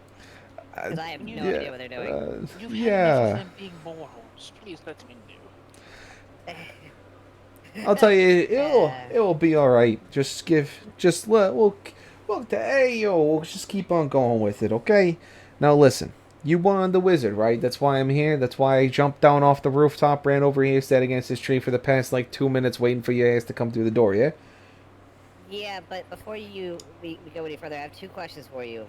One, is that rifle for sale? And two, where the fuck is the Bronx on this map? Listen, first off, forget about it. Second off, forget about it. So, regardless, you need a wizard, here I am. My name is Azrael. I'm one of the, what they call ratlings in the Resistance. Some of us are old school magic users that found that rifles hit harder than spells sometimes, so that's why I'm here. But I'm still very well versed in doing my magical capabilities, and as Leandros expected, that he needed me here to make sure that you get whatever the fuck you're doing done, especially if it means we get the fuck out of the cave for once. So, what exactly did you want? I am imagining a rabbit with fucking greased back hair. Just saying. Oh my, don't worry.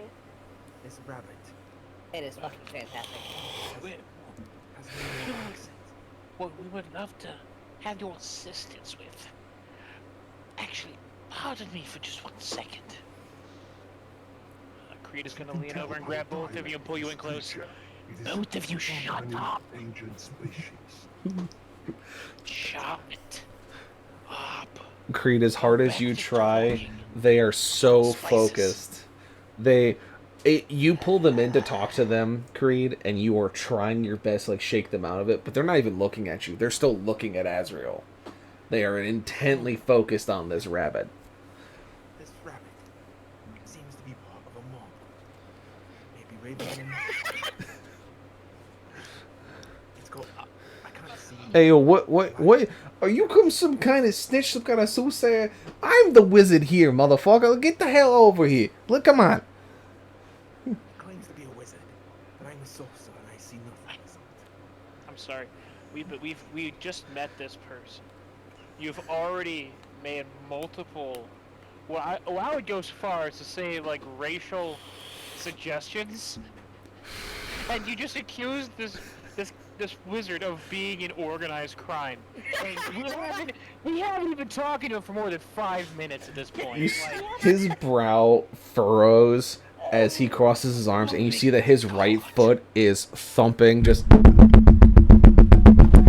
thumping against the ground viciously. Crystal. I'm gonna name this rabbit Thumper. Oh my god. Wait, what the fuck did you just say? Did you just call me Thumper? Oh my god. Slowly. Laura, all yours. And Creature's gonna take it like 3 or 4 steps back. Hey, well, never mind them. Creed, you look like you're the big man here. Leandro's told me all about you. What the fuck do you want? You want us to move the crystal? Is that what's happening? We would like your assistance moving the crystal. If these 2 morons could shut up. I mean, I would love it if they stopped poking me with the goddamn stick, but you know, I'm gonna deal with it because I could hit them with a rock the size of their fucking heads, but I'm not going to. How big a stick are they poking him with? Like a small branch, like one that you pick up off the ground. I was gonna rip the sticks out of their hands, snap them in half, and whip them across the fucking ground. As soon as you do it, another stick seems to appear in their hands. No, listen. So, or you pull the stick from them, and you snap it, you throw it away, and you're like, ha! And as you turn back, you see Ocaros and Morphin now have 2 new sticks that look exactly the same in their hands. Where the fuck did you get those sticks from? The narrator of the story wishes for the sticks to continue, so we must go on our quest to see what truly irks the rabbit folk. Do I have any spells to shut these suckers up, or start going through her spell repertoire? Eagles, listen. No, listen. I'm not minding them. They're just being fucking weird. I know some people who I've worked with who have just been really off the fucking wall. These guys a little bit for shumagana, but you know, we're gonna keep going with it anyways. So, you needed the crystal moved. Did Leandros tell you what exactly he needed? I mean, it's he wants to what? Shield New Haven, right? Is that his whole plan, his whole shtick? Yeah. That is the intent. Alright, so looking at the whole crystal situation, I don't think that's gonna fly. Moving the big thing could be good. I would like to try extending the range first. I'm not sure how well it's gonna work, especially with the crystal being dormant for so long. We'd have to try and find a way to power it. Even if we wanted to move it, once we moved it, we'd still have to get it powered. Do any of you folks know exactly what causes that crystal to start moving? Because the arcane of us here haven't really seen what the fuck goes on with it. I have another question out of character. Yeah. Are we just gonna ignore the fact that it's a wizard that's a hare? Yeah. So it's a wizard hare? You're a wizard, Harry.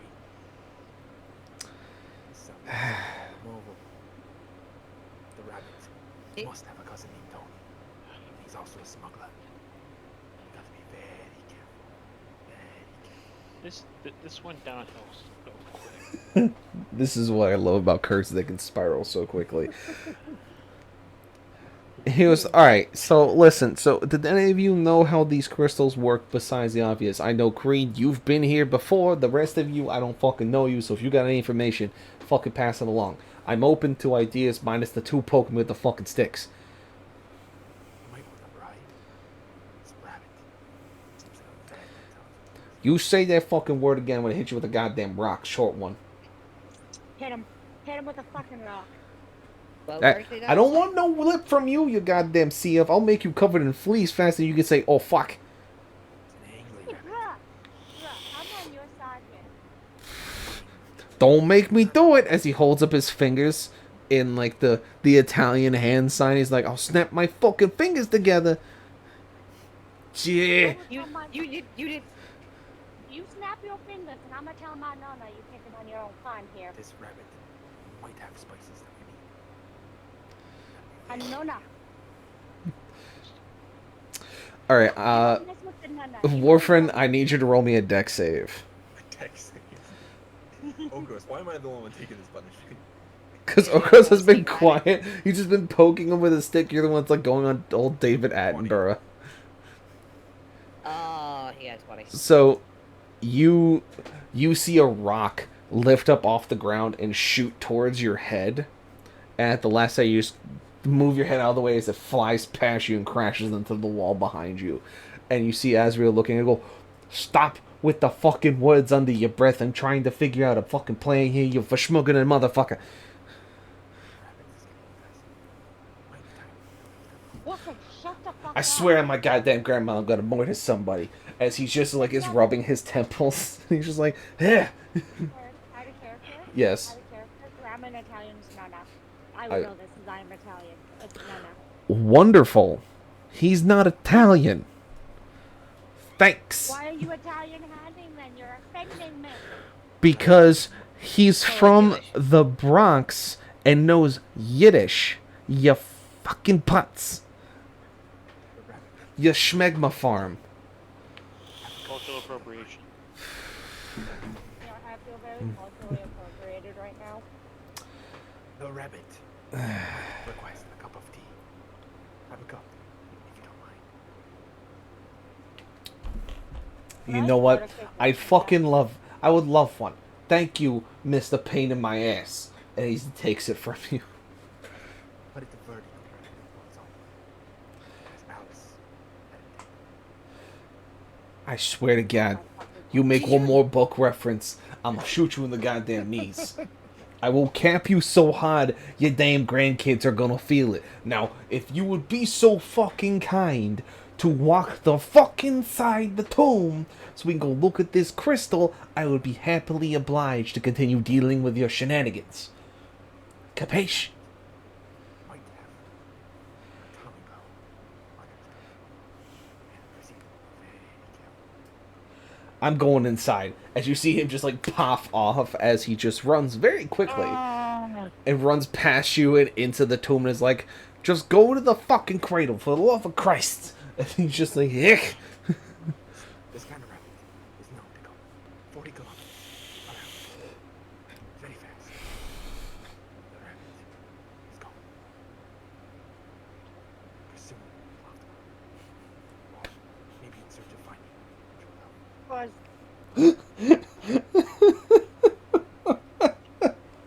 Oh, no. I hate you. Can I just follow him? Yeah, I mean, you see him go inside. He asked you to follow him, so you follow him. I also thought. We are pursuing the rabbit. Pursuing all my partner is nowhere to be found, so I'm just monologuing to this. As you step back through the gate, Warfen, you feel whatever was overtaking you disappears. Same thing with you, Okros. As you step through the gate, you feel whatever premise you needed to begin falling into this act that seemed against your character fall off. But unfortunately, Nez, you have now come to the belief that you are a gelatinous cube. Why is there another curse? The fuck? I don't know what's going on, but I feel like I'm gonna be stung by a stingray next Jesus, still too soon.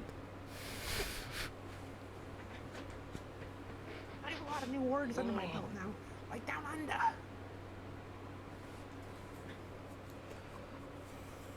Nez is a fucking cube now. Look, Mr. fucking spice person, go put some shrimp on the Barbie and shut up.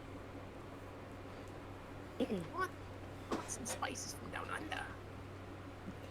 You guys see that Azrael is waiting down the hallway and is tapping his foot impatiently, waiting for you guys to catch up. As you all make your way down the hall towards him, you look behind you as Nez is taking very small steps and looking straight ahead, holding his arms out as if to impose intimidation on his enemies in a T pose. Oh, little rabbit. Ah, I have this stick, but I feel like poking it. don't poke me with the Do fucking stick not. again, big man. No, I'm not talking about you. I'm talking about him. Fair enough. As long as it's not me, I don't give a shit. Also, what the fuck is up with your friend now? He's the fucking, what's it called? It's fucking T-posing? What the fuck is he doing? It's trying to... That's why I'm going to poke him with a stick. He That's thinks my documentary. Or it's gonna turn around and look. Or it's gonna turn around and look at Nez and be like, Nez, what are you doing? Why are you standing like that? Can I just like say I'm like slightly wobbling too? Yes. Every now and then. Yep. And you're making gross noises with your mouth because you believe to give yourself your own sound effects. Yeah, there you go.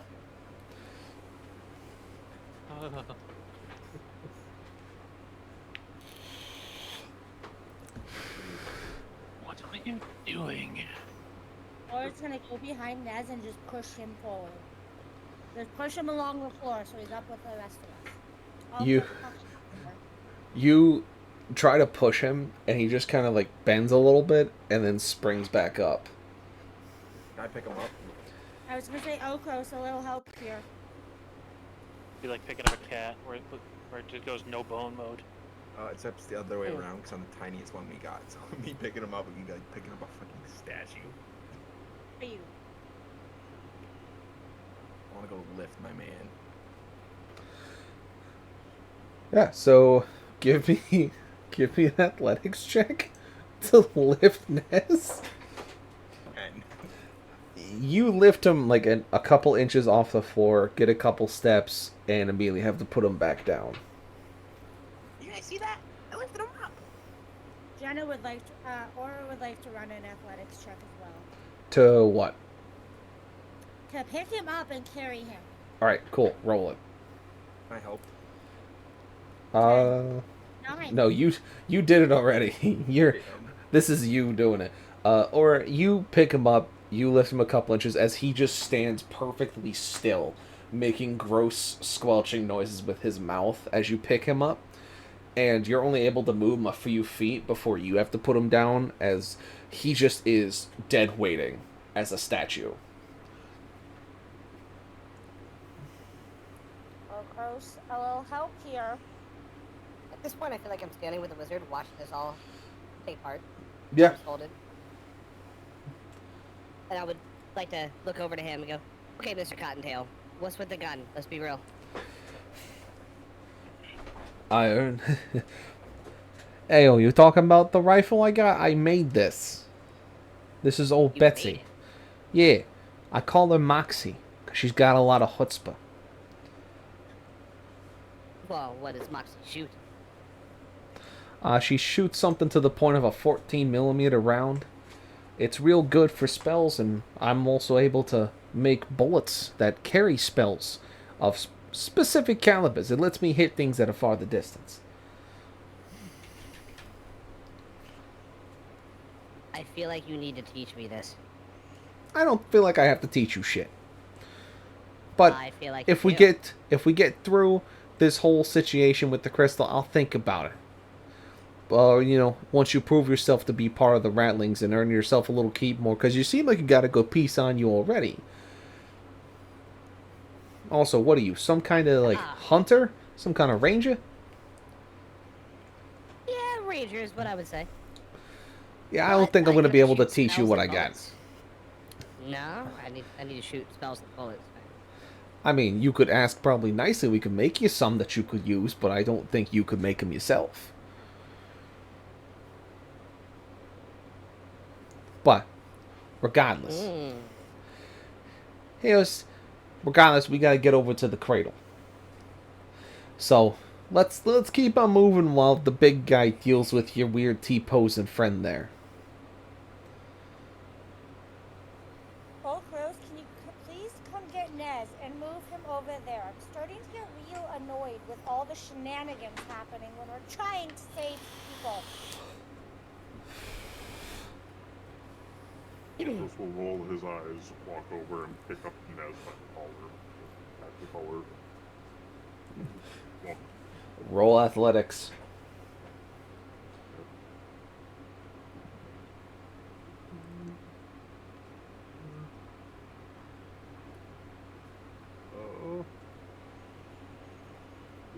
where's my modifier?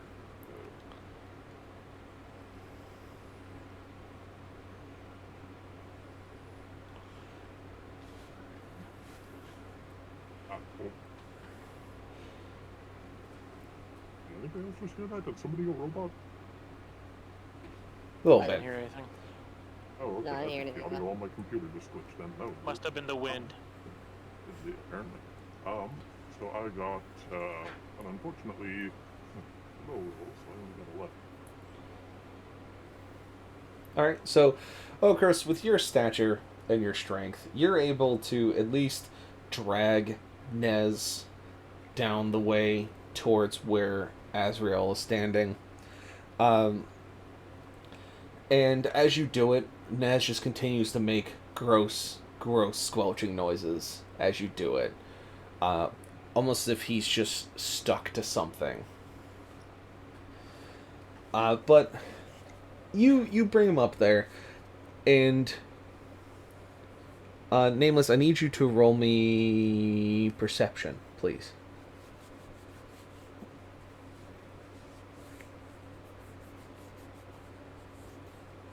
A 7.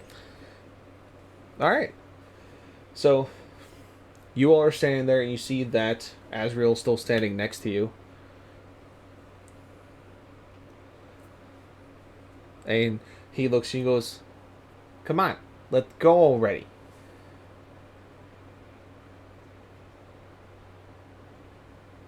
Sorry, he looks at me and says that? No, it's Azrael says it to you. He's like, "Come on, let's go already. Come on." I mean, I would love to, but... Hey, see them? They're still over there. They're close enough. Come on. Let's Alright, well go. then let's go. Lead the way.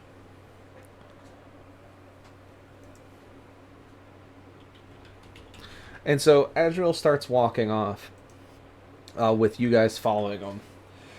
And you see that he has his walk seems a little different. He's not moving as fast, but he's still keeping pace in front of you guys. And you guys get a little closer to the cradle, and you're hearing a voice inside. Just seems to be very aggressive, yelling at something. Does anyone want to roll anything to hear it? Roll perception. Go for it. I roll insight. I mean, I don't think it worked to listen to something, but it would definitely be on something else. Like you're trying to see if someone's trying to deceive you. Yeah, basically. Okay, yeah, you can roll it then. And what is it? Oh. Mr. DM, that would be a nat 20. Very good. Oh, that's good, because I only got 9. So, Okros, you can hear a little bit that there's another voice that sounds very familiar in the cradle. That sounds a lot like Azrael, but Azrael's walking in front of you. And Nameless, you suddenly have realization that the Azrael in front of you does not have his rifle across his back. Okay, I stop and I spread my hands out to try to get everyone else to stop too. You do, and you see the Azrael in front of you continues walking until he sees you stop, turns around, and goes, "Hey, what are you doing?" As you see, he's using his hands a lot more, and it's very exaggerated the way he's kind of speaking. This is the fucking wizard's office, Rocker. So I'm gonna pull my gun off of my back, chamber around. See what happened to your gun there, pal? Oh, I put it down over at the crate when I came back to get you guys. I don't know what you're worried about. When you came back to get us? Yeah. You left us. We have been following you this entire time. Yeah, I left, put my stuff down in the crystal room, and came back to get you. Like, what's the matter? Aura's gonna look around and be like, Roll me perception, Aura.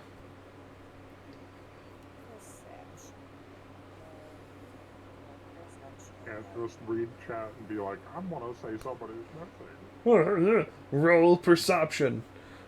11. So you think someone's missing, but you're not sure.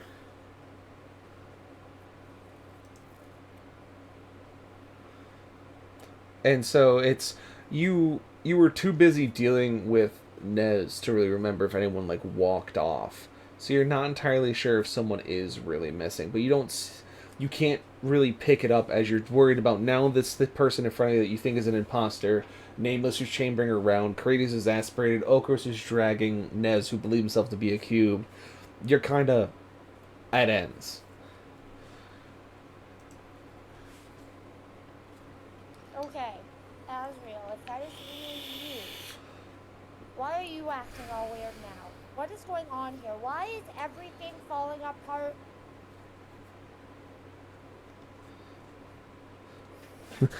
I don't know what you're talking about. I mean, I don't know what you're saying exactly. I mean, I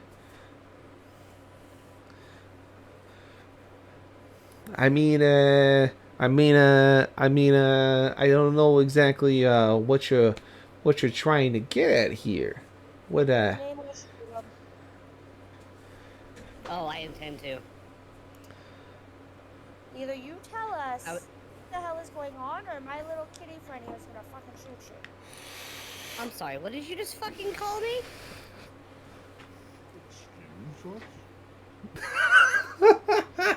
Are you not a cat? You do not call me Kitty. The only one here that can call me Kitty would be Okros. You watch your mouth. I'm sorry.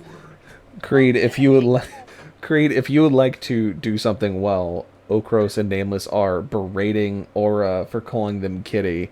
I would need investigation check from you to see what is going on here. What if I don't want to investigate? I want to handle this a little bit more straightforward. Okay, what would you like to do then? I want to punch him in the face. Go for it. Roll the punch. 23. So you guys, you begin getting berated by Nameless and Okros, which Nameless has dropped his rifle off him, his high ready position, is looking at you like you just kicked his family. You guys see Creed just walk up towards this Azrael and just punch him in the mouth. And as he punches him, his voice changes to just, "Hey, what was that for?" What the fuck? As you see the Azrael start to change, and it's Worfen in a hat. Are you fucking joking me? Why'd you punch me? And to punch those who liked me in the face. Fair enough. I kind of deserve that.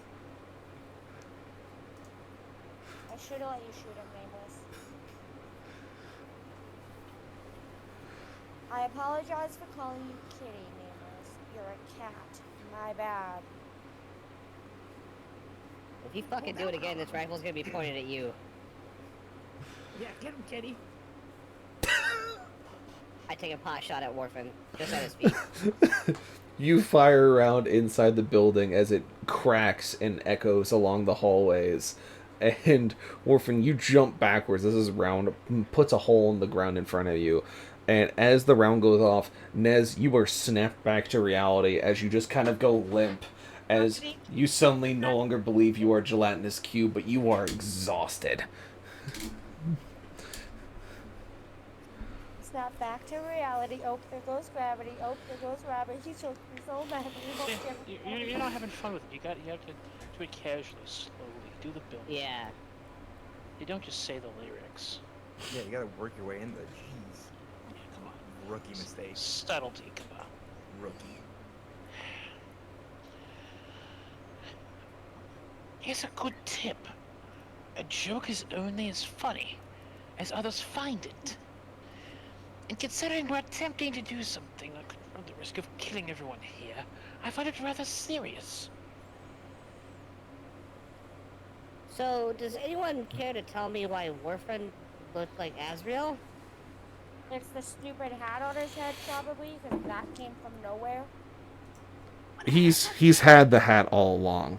You just didn't know what it did. Oh, I didn't know he had a hat on. Yeah, I always had that. Why did you change to Azrael? What do you mean? You shifted into Azrael. You look like Azrael without a gun. Oh, what was that? I had the hat of disguise. So why did you disguise yourself as the person we're trying to follow when we were following you this entire time? Where's the real Azrael? That's a good question. You realize the voice that you're hearing from the chamber is Azrael's voice, as Okros was going to point out before this whole thing unfolded. Is that Azrael is currently looking and yelling at the crystal in the cradle. He's yelling at an inanimate object.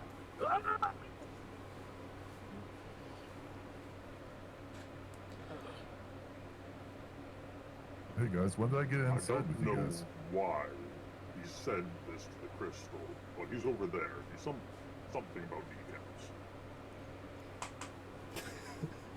kneecaps. He's threatening the crystal's kneecaps?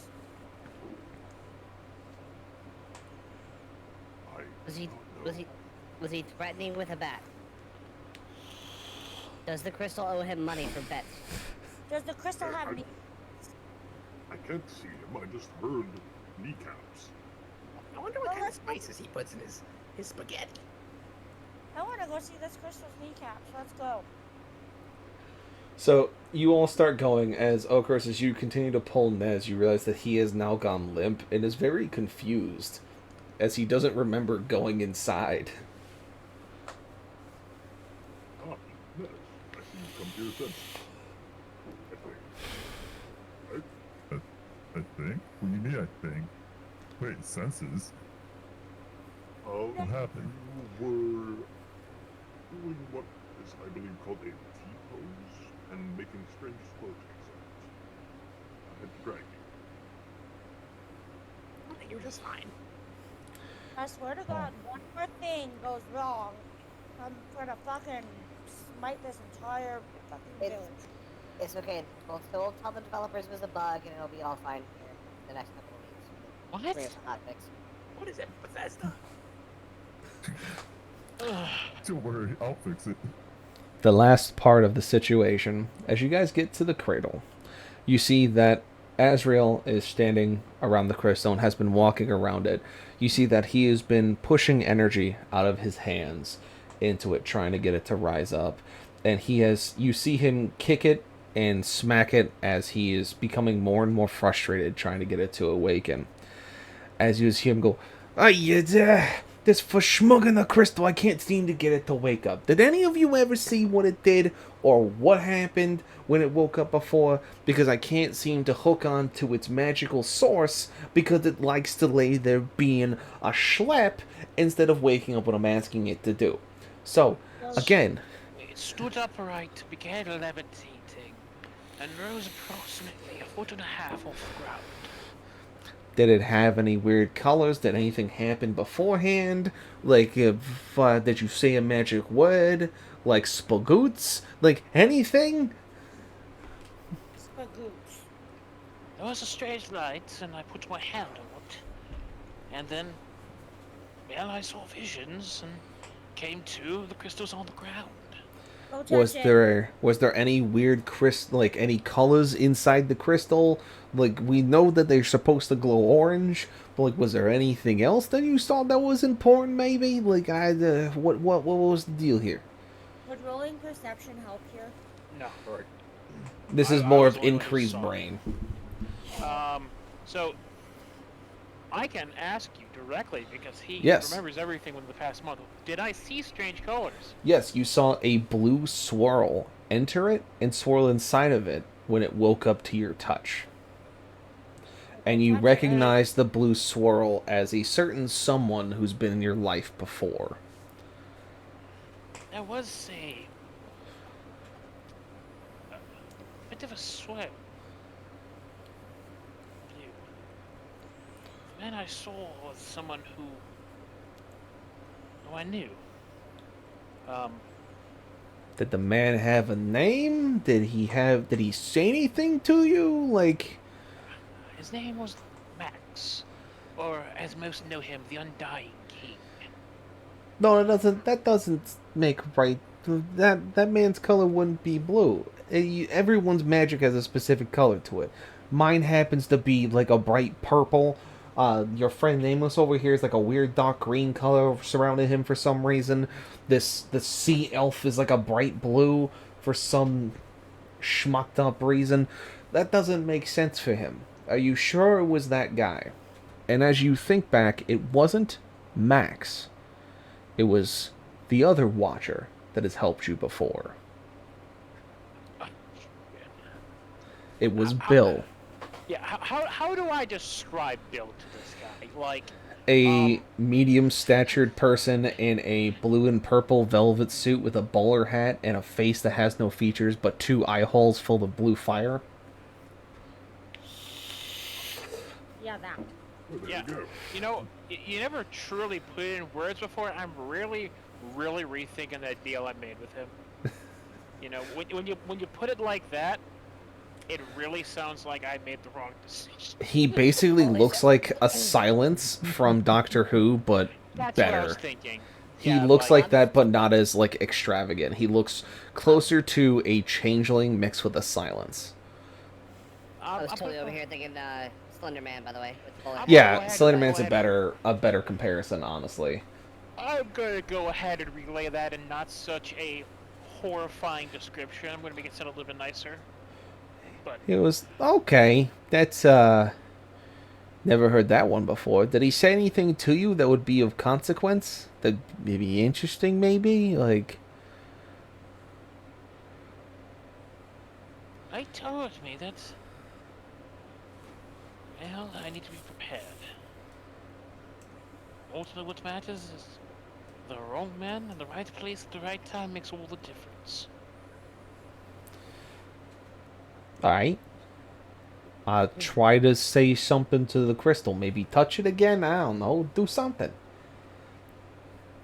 You're a bunch of weird adventurers. Start poking shit like you usually do when I see you out in the field. Poking shit. I ain't never Reed's poked. gonna, Oh, gross. Warfin, get your sticks. he's gonna remove a gauntlet of walk and press his hand to the crystal. You press your hand on the crystal, and you feel a phrase run through your head as it says, "The entity recognizes a member of the Eternal Watch." As it begins to glow orange, it begins to rise. And as it does, and you step back, you seem, Creed, to almost look through the crystal.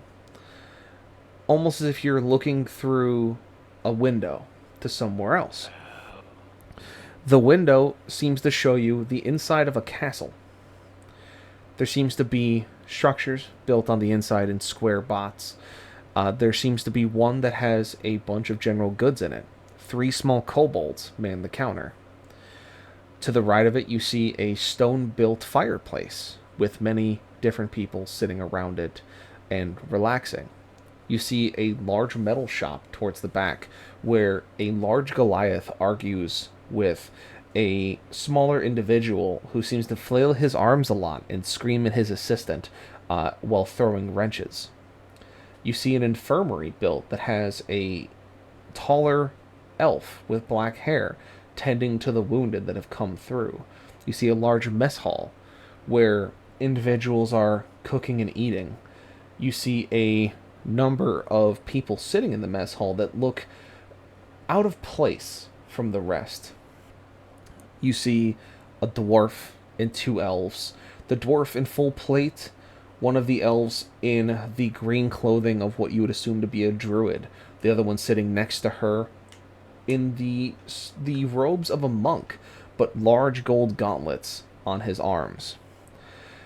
You also see an Aarakocra with strange augmentations, his wings replaced with metal ones, as he simply sits and eats, seems to be pointing his hand and making points at the 2 elves next to him. And of course you see a human who seems to be laughing and causing mischief among the group, as the Aarakocra seems to be specifically pointing his hands at that specific person while yelling what you would assume to be obscenities. And as the camera continues to pan, you see that there's a number of people who look like individuals from your area. You see soldiers of Ravenholm there, wounded and without a home. You see refugees from the Vale there, of all different races and colors and creeds, of wearing different colors and being there. And as it continues to pan, as it circles around the center of the room, you're all of a sudden face to face with an older elf with graying hair and very large, thick glasses, as he's simply staring back as he waves over some other people. And you see those individuals stand around the crystal, all staring in. The human waving at you almost excitedly, as the older elf, you kind of see words formed on his mouth, almost as if he's trying to say, "Thurlby thinks this is a window to the Vale," as the camera pans off, leaving them behind out of your view. As it closes and you find yourself back where you were standing, the crystal now hovering above the ground, throwing you back into your own vision.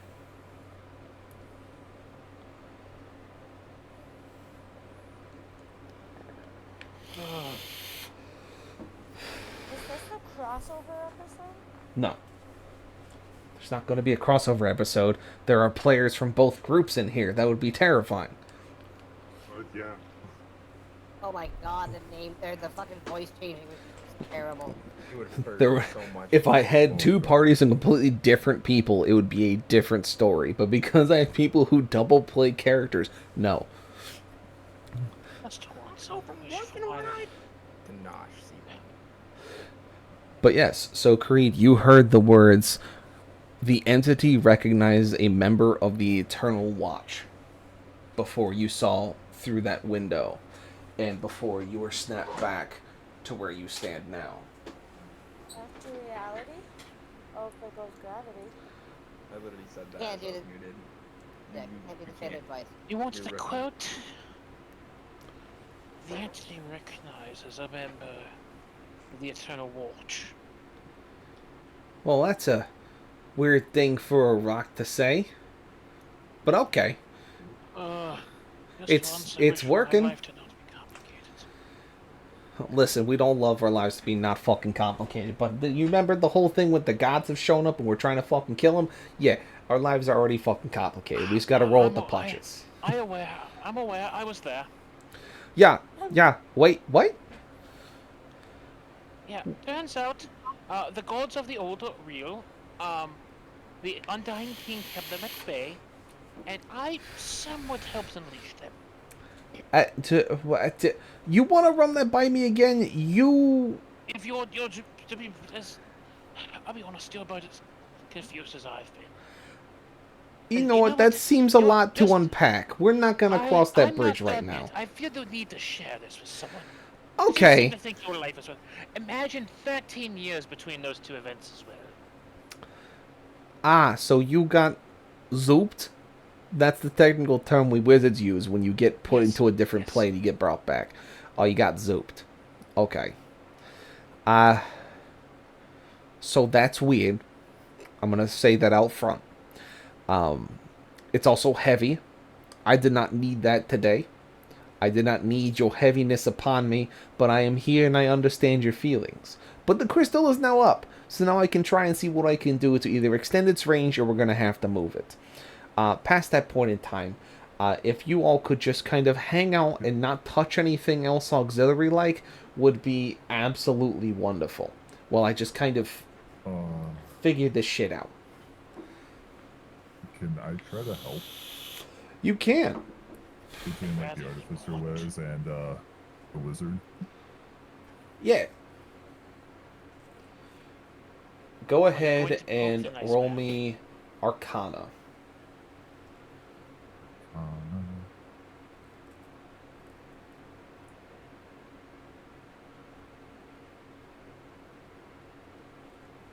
18. All right. So with the 18, you're able to assist Azrael as he starts kind of working on this whole situation. And he continues to work on it as you're helping him kind of control the energies here. You're using simple deflectors you've made to help kind of contain energy that you've come across before. And they seem to be working in this essence as he is, again, pushing energy from himself into this crystal, trying to tune it to increase its range.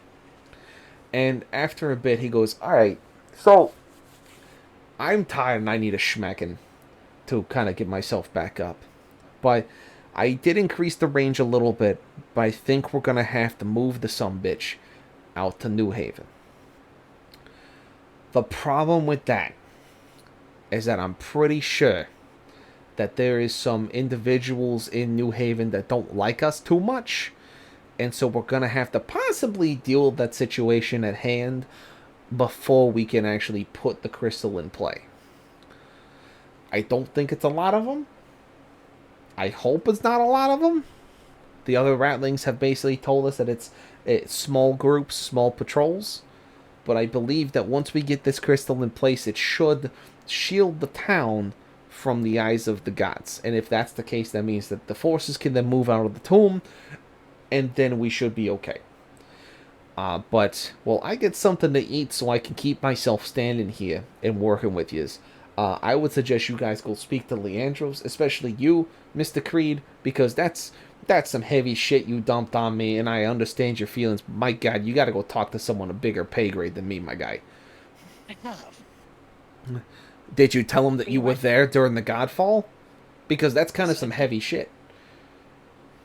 Okay. We do have a psychiatrist you could talk to if you so want to. I mean, I don't think it do much good. Creed, why'd you have to scare the rabbit? I'm sorry. What, you all just poking him? I was not poking. no, it was that short motherfucker over there, who apparently, that I know has magic, refused to come over and help us out. So, besides the point, I'm gonna go get something to eat. I'm gonna come back. You guys either look at the crystal, formulate a plan, go do recon, whatever, go speak to Leandros. I'll find you. You don't have to find me. I do. Goodbye. As he just kind of dips out in a blink of an eye, so he's just like a poof of dust where he was standing, as you just hear thumping feet run down the hallway towards the mess hall. We hear you! I'm gonna look for something important. Something very, very important that,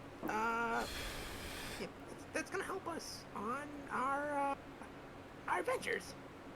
We were told not to touch shit. Does it have Right. to do with the crystal? Yeah. No. I'm just kidding. It doesn't. I'm gonna go look for said important thing that's gonna help us on our adventures. I'll be back. I just kind of make sure you stay safe. kind of scurries off. My stubby little legs just start running. Yeah, so you guys see Okros and Warfren just kind of exit stage left out of the room as you're all standing there with this crystal that's kind of just slowly rotating. I imagined you were a bird. I figured what you were doing, and you go wherever it is you go. Roll me a natural d20 for both of you. Regular d20. Yes, and I'll tell you what you find. But the rest of you are still in this room, as you all just are kind of seeing it. Alright, so the two of you find some pretty cool things. You find specifically Io King powder and some fresh sugar cane. Baking powder and sugar cane. That'd be a custom item, obviously. Yes. You find about a half pound of each.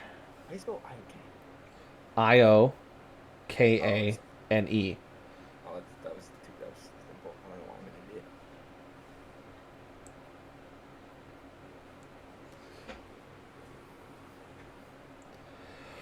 So while they're off, the rest of you are in the room with the crystal. Nez, with you working with Azrael, you're able to kind of discern what this crystal is. Not to its full extent, but what it could possibly be, based off of what he was saying and what you two were trying to contain. You have a very layman's sense that this is a door in words.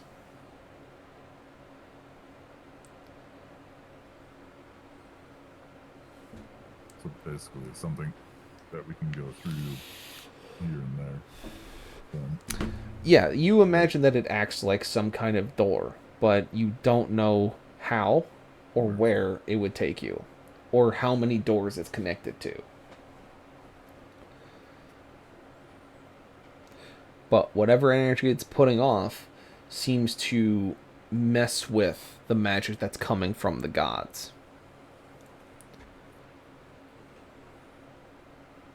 And I just continue to jot all this down in my notebook Yes. to learn more of this. The other spice is sugar cane, right? Is that what we said? Yes. Okay. Yes.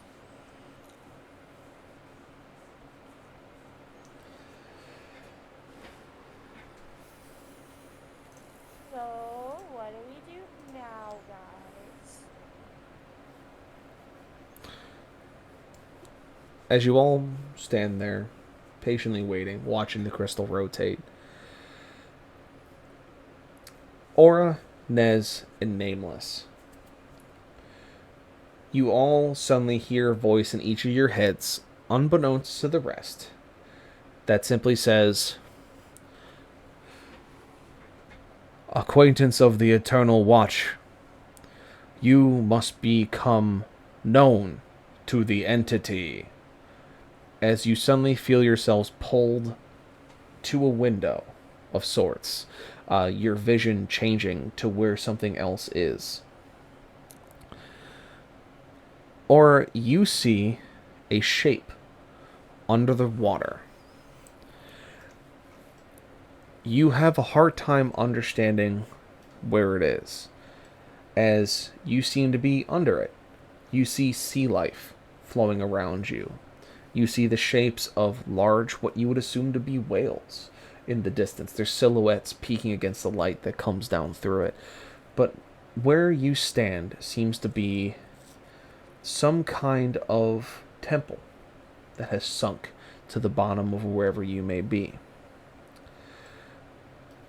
The temple seems to hold some shape that seems familiar. It seems to brighten as the window gets closer. Though the color is not orange like you see before you, it seems to be more of a brighter blue.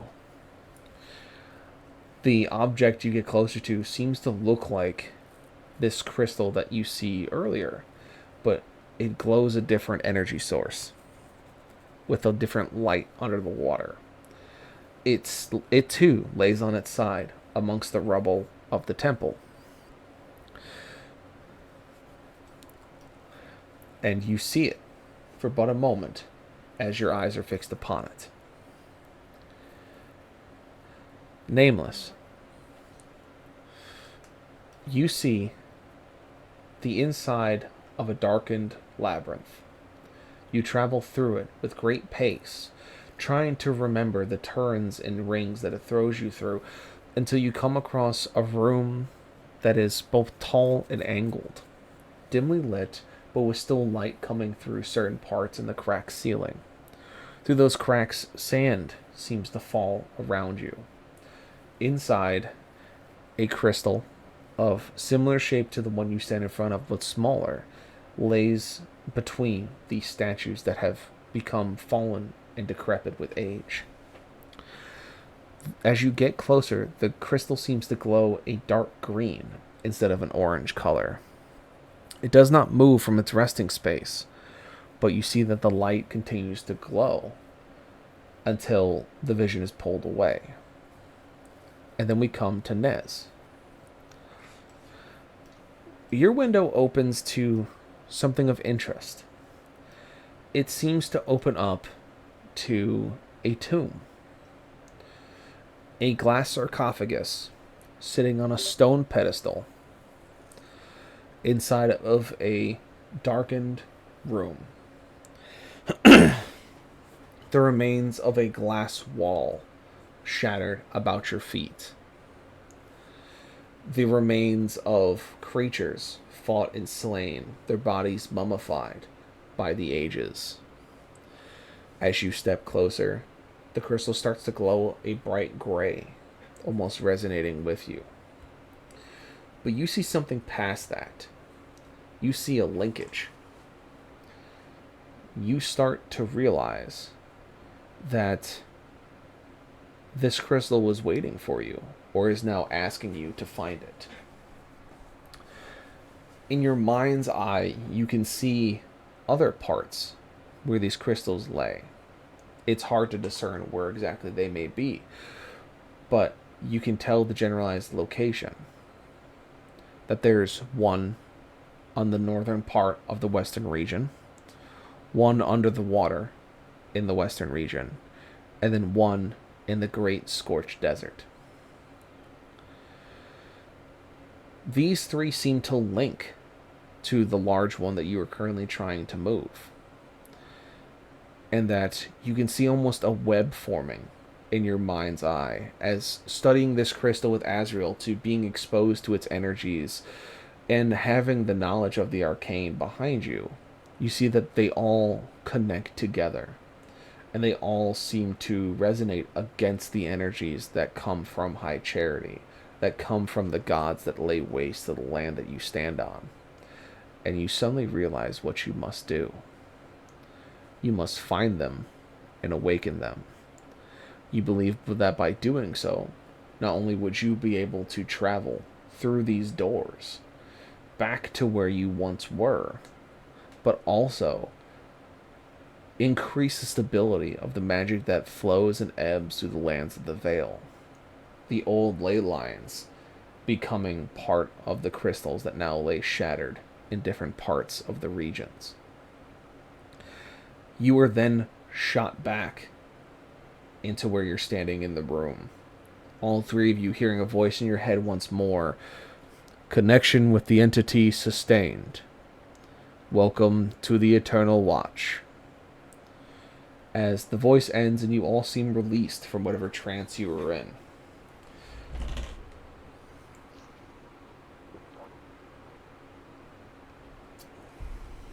Do we say anything to each other about it? Or is that I don't know, do you? My character is just rubbing his chin, going, Or looks "Can I shell-shocked. hide?" Or is very much shell-shocked. I'm like, what the fuck just happened? Hey guys, I'm back from my excursion. Yes.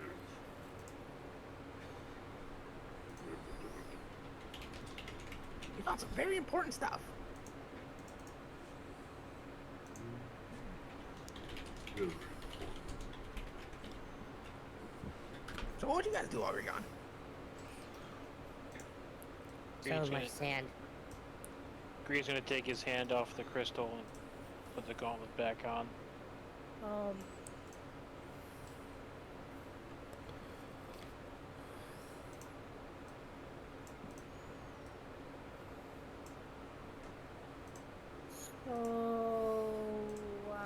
Thank you for that, Burn. You're welcome. this might not be the only crystal.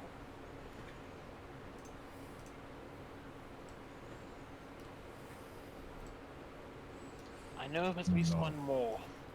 Possibly two. There's one under the water somewhere in a sunken temple, cause I just got shown it.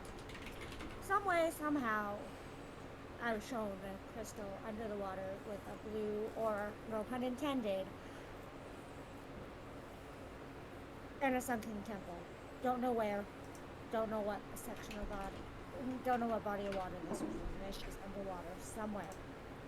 You didn't talk to fish. Could you just like ask your friendly neighborhood fish where it is? I mean, I could have if I knew what the hell was happening, but I don't think these fish were legitimate fish. I think I was shown a vision. Looks like Creed's not the only vision haver in this little party anymore.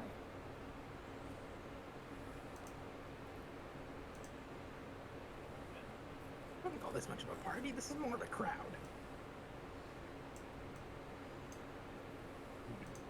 There's at least one in Martyr's Wake. More than likely one at the Broken Spire.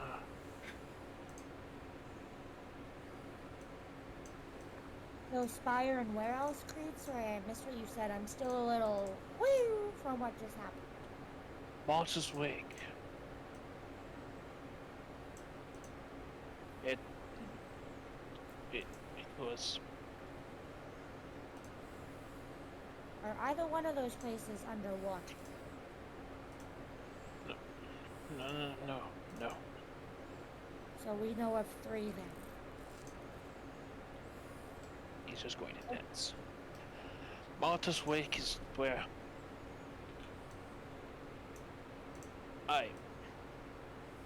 Martyr's Wake is before car. It's a significant location. Easily gotten to? Oh, of course, if you're on the island, the opposite side of High Charity, then yes, of course. But you're not, so... yeah.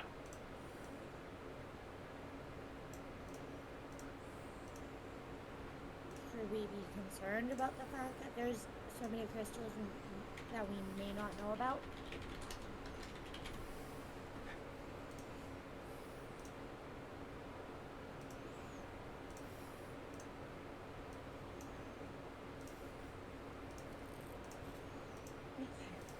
So, Aura, you said yours was underwater? Wait, you saw one too?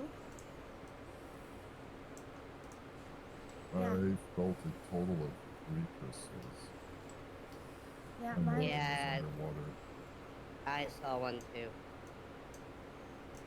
Mine was underwater, yes. Mine was blue. Where's was yours, Nameless? It was at the end of a labyrinth. And it was green. A dark green.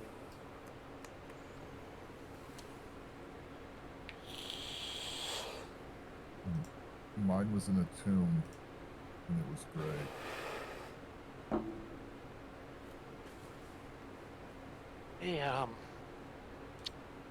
I don't suppose it was on a pedestal. The broken glass wall. Yes, that's exactly where it was. Well, that confirms it. One of them is in Martyr's Wake. That was well.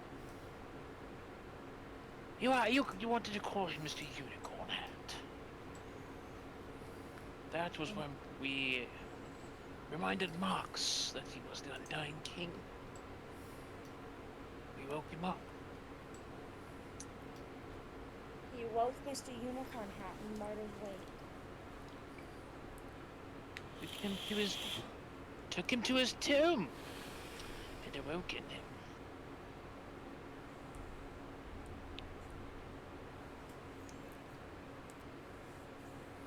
That's why I learned that my friends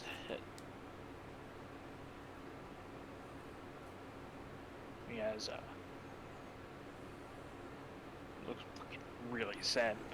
But anyways, we know there's one in Malta's Wake. Indeed.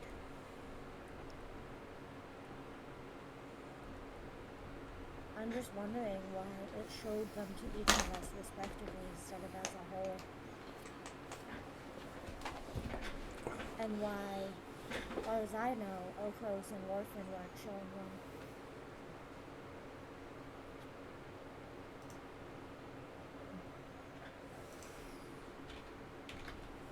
Wait, you said yours was blue? Mine was blue. Mine was dark green. Didn't Azrael say something about our magic aura being those same colors? Yours being blue and mine being green? He did, you're right. He did. So we each have our own crystal. So, are they? I wonder if they're all linked together in some way. What color is your crystal? Who? Sorry?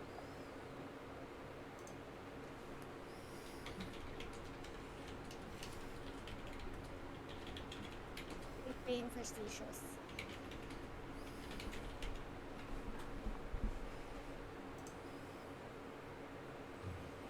So Oh, nameless, Chris, what did you I'm say? gonna guess. Sorry, he said something and then I couldn't hear him, so. Alright, what, Nez?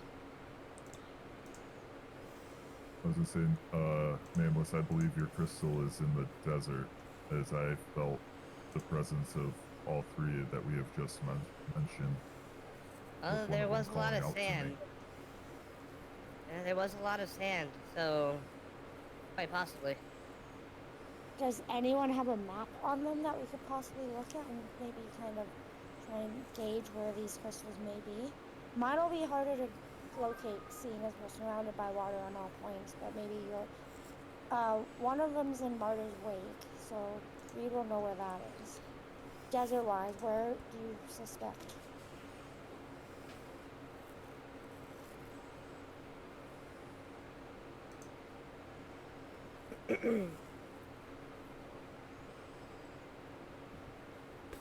Totally wanting to break the fourth wall here. Don't you do it. I totally do.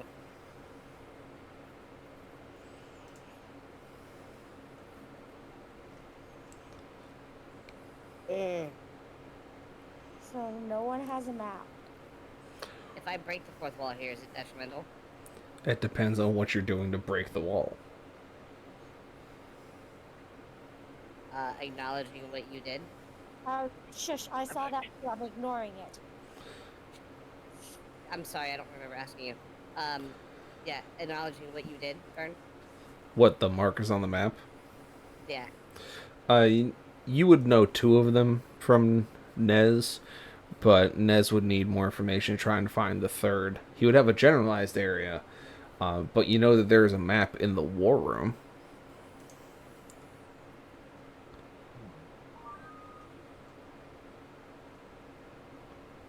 Sorry, I had to go to the bathroom.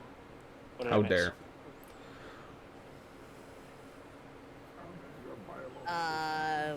When did you go to the bathroom? That was the last thing you heard. I don't know actually, sorry. What are you trying to do? Let's start with that. They're trying to find a Nice. map so they can triangulate these crystal locations. Triangulate the three crystals. Alright. The war room won't have the most recent maps. More than likely, they'll have a person with information relevant to the plan. I'd suggest we start there. Looks like we're off to shall we? What? Sorry, I haven't had anything to drink since like we started. Had to go to the bathroom, so. I mean, that's fair. It's important. Okay. Well, Aura's gonna start walking towards the exit, towards the war room. Okay, bye. So you said there's one in the war room, and Nez, you know where the crystals are, or you just know general location? I know at least probably at least 2, and we might be able to figure out what the third one is.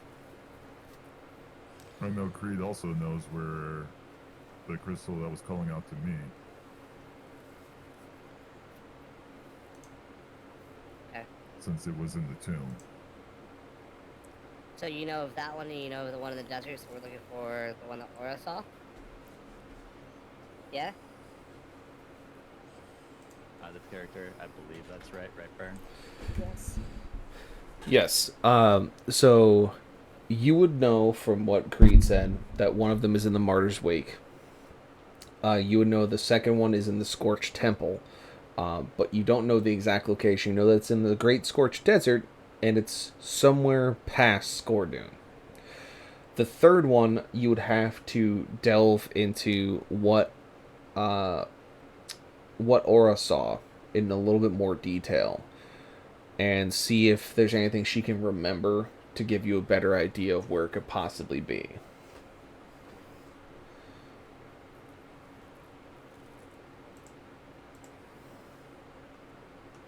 I mean, we can definitely find at least Martyr's Wake 1. The one that you saw in the Scorched Temple, we should be able to triangulate pretty quickly, but the one Aura saw, we're definitely going to have to work on. And delve deeper. Okay. Yeah, let's go back to the war room then. At least mark the 2 that we know of where they are. Try to get that third one, yeah?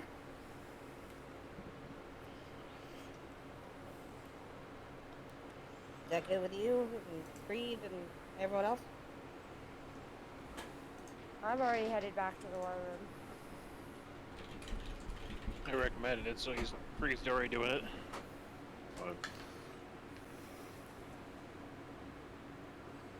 Yeah, and then just say we probably just keep walking and talking as we go to the war room.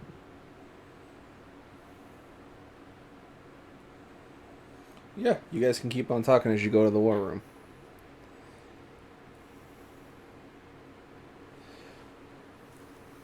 I must confess, I'm not too terribly thrilled to go back to Martyr's Wake.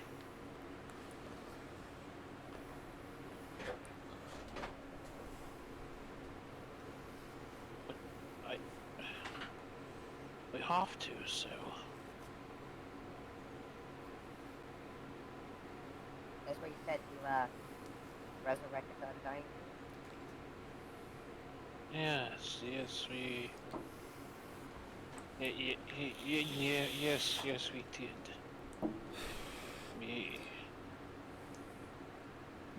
We didn't know.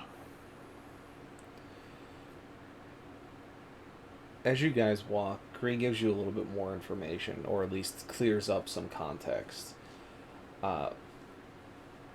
He didn't necessarily resurrect a dead, undying king.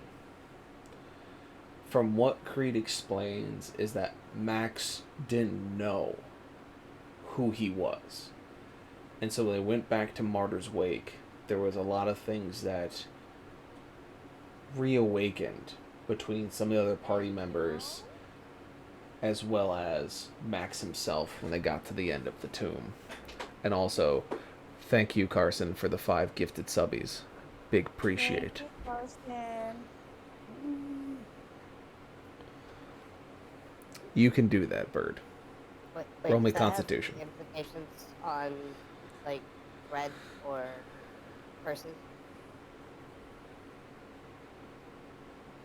Any you implication only on the- what? The 5 gifted subs. Oh, no, it doesn't do curses. Okay, so it's just bits. Yeah, it's just the bits.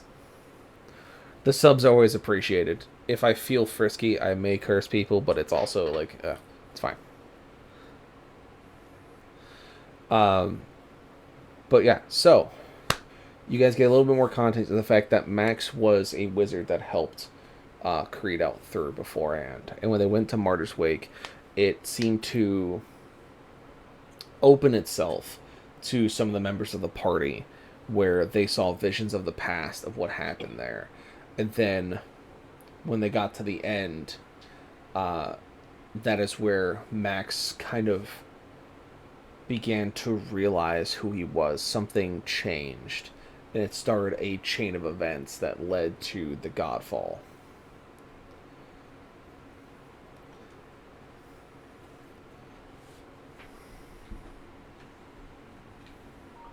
You know, I'm starting to realize that it's kind of like that clip. I don't know what it's from, but it's where the two dreamers look at each other like, "Are we the baddies?" He's just like, "Am I the problem here?" Am I the problem? Eh. Did I? Did I do? Did I do that? Basically. Yeah. For your reference there, he'll fill everyone in up until about like the point Max started explaining some things about the past. Mm-hmm. And what followed afterwards, he's not going to mention any of that. Yeah, no, that's fine. It's basically more along the lines that you were trying to give context of that you didn't resurrect Max, is that he realized who he was, and that kind of started that whole chain of events. Yeah. Because after that, that's when you went to the Broken Spire and the Godfall happened. Or you eventually made it to the Broken Spire.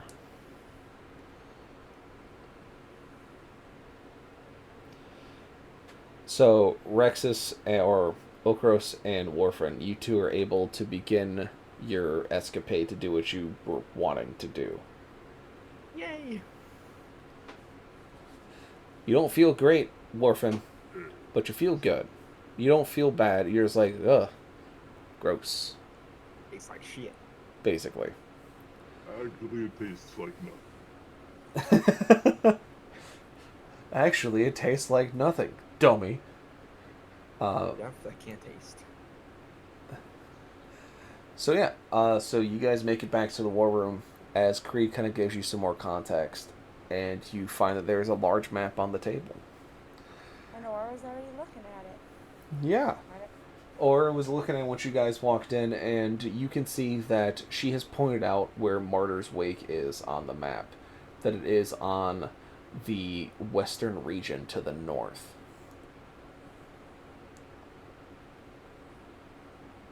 I found Martyr's Temple. I'm having trouble locating the desert. Any more thoughts on that one?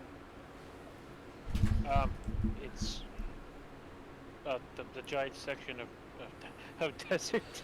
Well, more of the location of the thing in the desert, not necessarily the desert, but Like, Let me be more precise, Creed. The location within the sandy legion.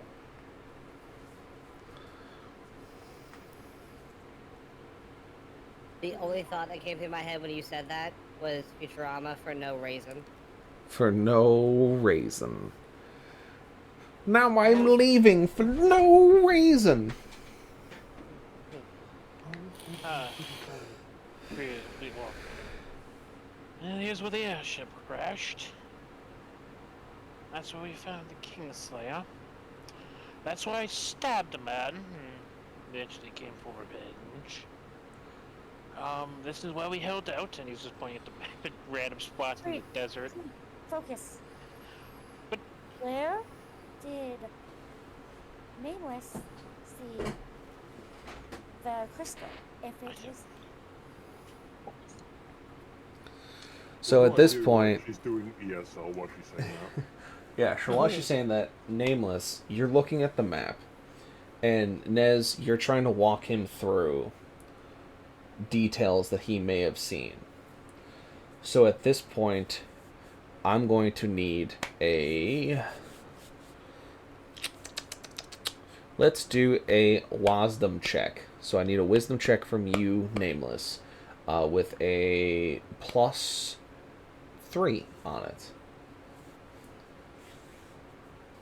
So it +3 after my. Yes, Okay. because you're trying to remember your own dream.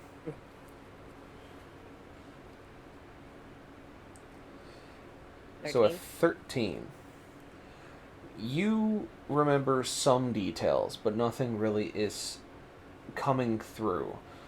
You try to retrace your steps through it. You remember an entrance, a tall shape, and then delving down into the labyrinth. But you don't remember many details past that.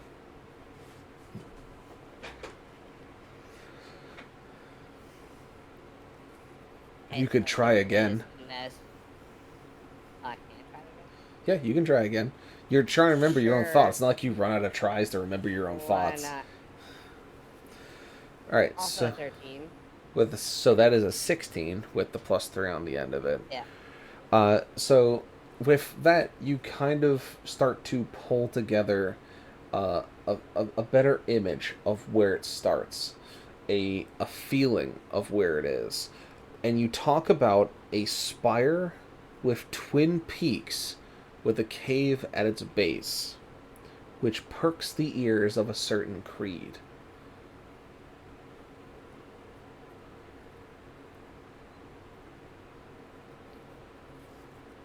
Why am I just perking everyone's ears today? Well, what's supposed to be piquing my attention?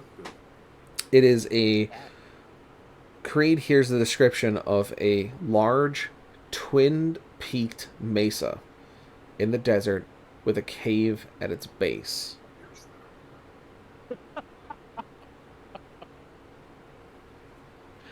Well, I have good news and I have bad news. Bad news. First. Well, you know that man that we handled at Ravenholm? The one with the scar? Yes. I was the one who gave him that, and I was the one who tried to kill him. He was out there, searching on behalf of the prophets. There's a greater than 0 chance he might have found it. Now, you said it was still buried. Yes. It was at the end of a long labyrinth. And there's a good chance he did it. The good news is I know where it is. Where is Probably. So, you point to the map, Creed. You simply point out on where you remember in the desert of where that twin-peaked mesa was that you and your party took shelter on or in during your hunt for the Kingslayer. And you remember that it was here.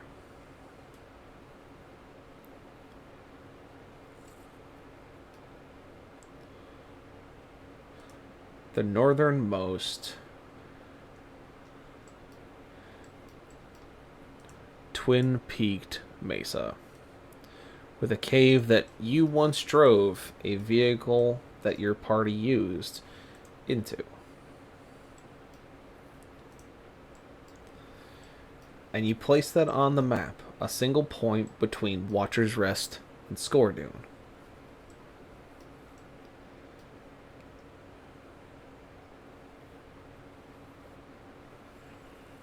Yeah, I am sort of hidden it.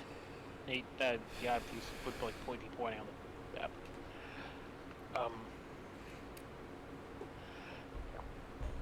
Actually might have done a bit of damage.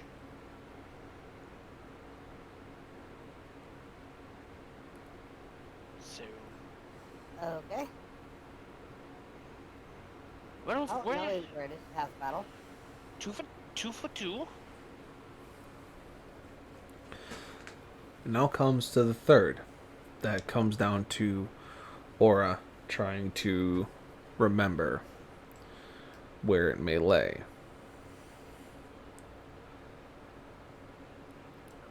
No matter where I look on this map, the water looks like water, and I don't know what anything is, and all I remember is there was a sunken temple in which it laid in.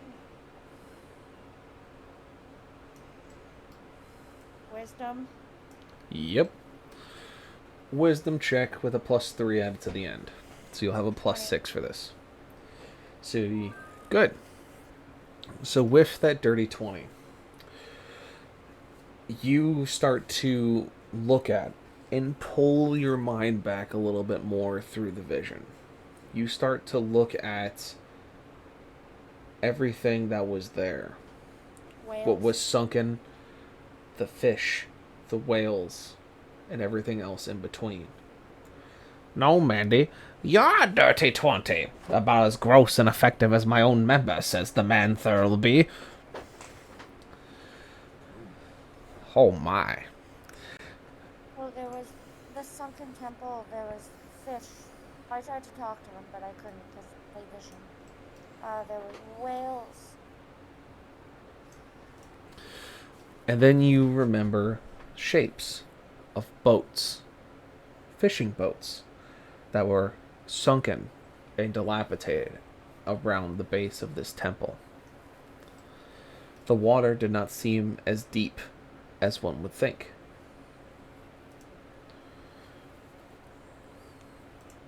There's what looked like old, rundown, in shambles boats sunken around the base of this temple. The water didn't seem too deep. Almost like it was just slightly offshore, but a little bit farther out. And just slightly offshore.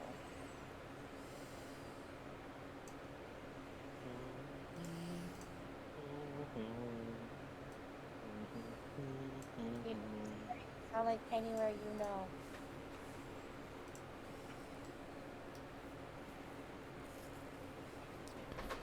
Why, thank you, Mandy. So, Creed. Roll me Wisdom. Just a quick reasoning, a quick brain bubble. Okay, that's thought. not 20. You, based off the details that she is able to give you, you remember that there was one place near the Glass Keep that always had boats going through it. It even had the name that would match that of a fishing boat. It was Trawler's Bay. For a long time, it was something that was explored relatively thoroughly. It was found to have old wrecks, old buildings, things that have fallen in. But there's a certain point that was too deep for people to go exploring, safely. Especially without the use of diving bells or any kind of additional equipment. And so you believe that this temple that Aura saw, this drowned gate, is in the center of Trawler's Bay.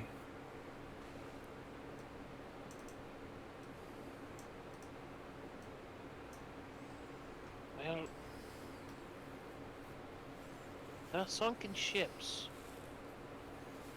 There's a couple of different locations it could be.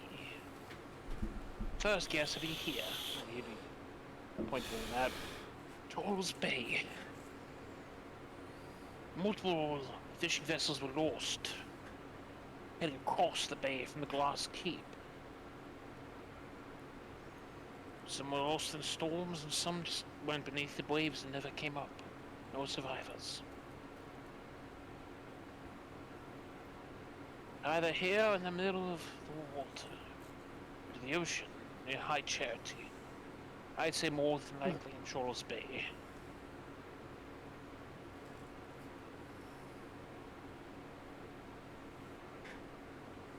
Well, you guys have fun with the water. Oh, I will have so much fun with water. Not so fast. You can't get away from it. What do you mean I can't get away from it? I'm not talking about you. You want to go in the water. Creed, I will scratch your face. You know the best advantage about sunken ships? Sunken guns and treasures. Whoever recovers things, by law, you know, the law might have changed in 13 years, but typically whoever salvages it and is stomped with that for keep is entitled to that equipment. I'm not saying that, for example,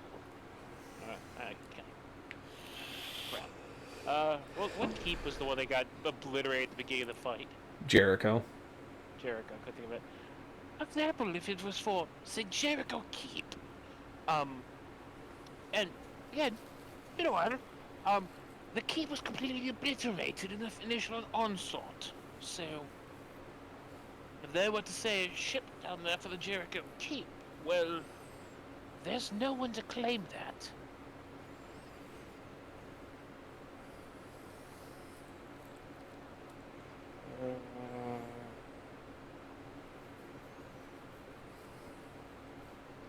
Fine. You know, I could try to make you something to make water not so bad for you. Oh, you know how it is. They tend not to like water. I would definitely like that, Nez. Thank you. And so you believe yourselves to have found the 3 major keystones that you will need to find and reactivate to hopefully try and restabilize this land and the magic that runs through its ley lines. It may also possibly give you an advantage in the upcoming fight you know you will eventually have, as Creed was made very much aware by when he spoke with Max that the gods that are on the western region are still fighting amongst each other. They are still trying to vie for power, for territory. And that they can fight as much as they wish. But they cannot kill themselves off, as they themselves are a variable. The only ones that can remove a variable are someone who is outside the equation. Hence why it was shown that Creed could kill the gods, why his companions before could do so. You were the variable that changed the equation. And so now you have quite a list in front of you. You have the 3 keystones to find and reactivate. You have to secure the region you currently stand on, as to make use of what needs to be done and what needs to be found and fixed, so that it can be set right and set correctly. And so at this point, you hear Azrael come back towards you guys and go, "Hey, yo, I was wondering where the hell you guys went. I went looking all over for you and realized you were in the war room. So, I think I figured out what to do with this crystal. Kind of on the fence of how well it's going to work. I talked to some of the other ratlings who have the wizard experience, and we think we can move it. But the issue is that once we start moving it, we're going to have to move everyone out of the tomb at the same time so they remain shielded. Secondly, like I said before, I'm not sure if there's going to be any unfriendly visitors in New Haven. So we're going to have to deal with them as well. But because we have a majority of the forces with us, it should go off without a hitch. But you are going to have to protect me and some of the other wizards while we set up the crystal and lock it down into place. Because as I'm pretty sure your friend here, the changeling, is aware, it's a door. It needs to know where it is so it can connect to the other doors. We have to tell it where it now sits so that way it stays on and shields the city from the gods. That in all essence, should give you a safe place to be, as well as give the people a little bit more leeway, get you out of the caves, off the cats, and hopefully a foothold to help take back the region. As you can probably tell, we are not exactly a full fighting force anymore.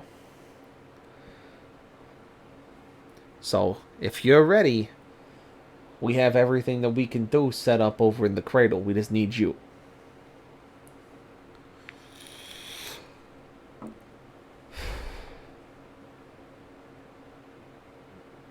I'm ready to go. And I also want to, from the previous session, because Creed blew up his backpack, throw Creed a backpack that I made. Yeah. For him. Creed, you receive a new backpack. It is made of ripstop nylon, 600 delta, with elastic stitching. It should hold slightly more than what you had before, and a significantly decreased chance of ripping open during travel. Wonderful. Thank you very much. It's appreciated.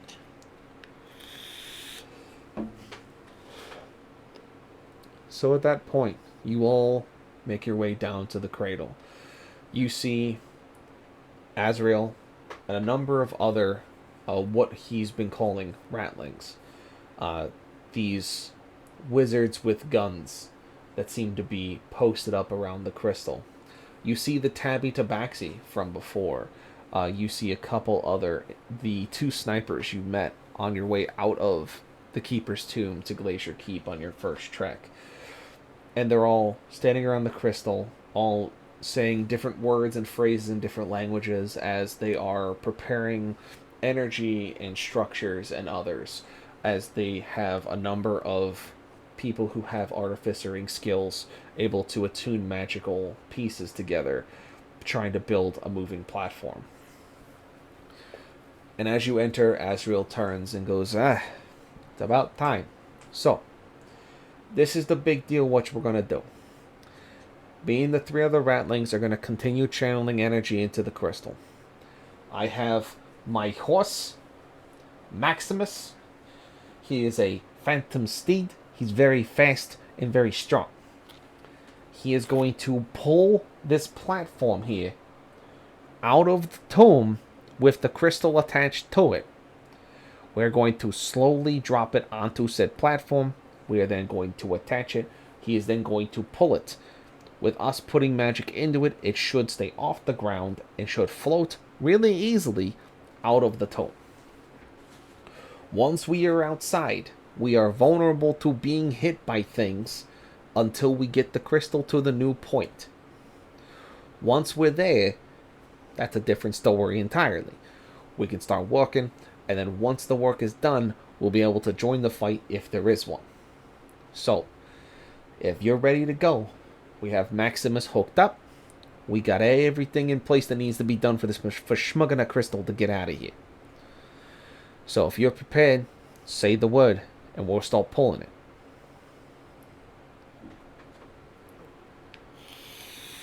The word. Smartass. I like you. Anyway. Alright, you heard them, lads. Let's get this thing going. And so you see them turn the crystal on its side, the energy flowing from them, as the crystal falls down gently and lays upon the platform. Large strappings are hooked across.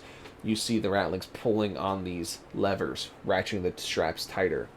One of them walks up to it, puts their finger behind it, and pulls it, and you hear a nice bling from the strap, and you hear the ratling go, "That ain't going nowhere."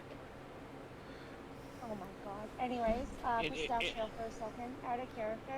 Yes. I gotta go. Alright, bye. Yeah, you're good. Friend's boyfriend kicked her out of the car on the side of the highway. Oh, fun. Go deal with that. We'll So- see you next week. I'm gonna go crack skulls and kick her off. Yep. Okay, bye guys. Bye-bye. Bye-bye. Yeah. Yeah. Yeah, so they strap it down. Question. Yes. How is she gonna crack skulls with her hand fucked up? I don't know. I'm asking questions. Anyway. You see Azrael summon his steed, a very large draft horse covered in very light blue spectral energy that they then hook up to the platform and he begins to pull it. It's slow going as you guys move very carefully out of the tomb. You find yourselves slowly approaching New Haven, coming closer to the border. Azrael asks you to wait as you see the rest of the resistance coming out of the Keeper's tomb being led by Leandros and his guard, all wearing the different solid colors of the 4 groups that he once led, those that are still here and are still loyal, that have found their way to the tomb. Behind him you see a number of the Hunters, the same division that holds the same kind of sharpshooters that are known by Nameless. You see the Fighters and the Bulwarks. You see a number of druids and other spellcasters, sorcerers and cooks and chefs and civilians, all coming out, all armed with simple weapons or weapons of their own design, as they begin to follow behind you. As you get closer and closer to New Haven, coming within about 300 yards of it, you see that there are patrols inside. But like Azrael said, it doesn't seem to be a lot. The sun has begun to set, and you believe that if you move quickly, you should be able to get to the point of the city to set up the shop, to set up the crystal, while the rest of the forces that are coming with you run a screen and protect you. Leandros already has this plan in place, as he's going to take what he has to basically be the first line of defense, while you keep the Ratlings, the wizards, alive. And so eventually, when you get about 50 yards from the outside, slowly moving in, keeping everything as quiet as you can, even with the chefs in the back carrying their pots and pans, have them wrapped in cloth and fabric to make them quieter. You see a number of the guards that were with Leandros fall back and step with the civilians, keeping them away from what may happen.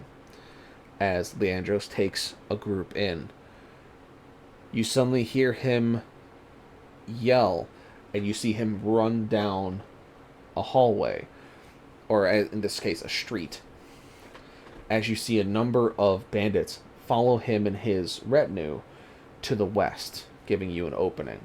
You hear the clashing of swords, but it's definitely not the bandits winning. You continue to creep closer and closer until you finally get to the center of the town, where you recognize the trademark crater of the Spear of Ruin. A weapon that was utilized by another dictator, a tyrant, forgotten apocalyptic magic that has now begun used by the gods. Azrael points to the crater, simply goes, "There. That will be good. That's got a lot of magical energy around it we can use to reinforce the crystal's position. It should help set up time. But let's go ahead and get set up. Start moving." And so that's what you do. You set up simply in the center of the town, making sure that everything is in its place as it should be.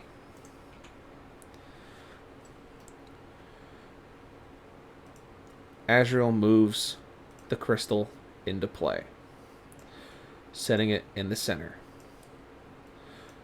We're supposed to be looking at the part of the map to the left, right? Yeah, to the left of the world map. Okay. You all take positions based around the crystal, keeping eyes out for anything that could possibly come forward.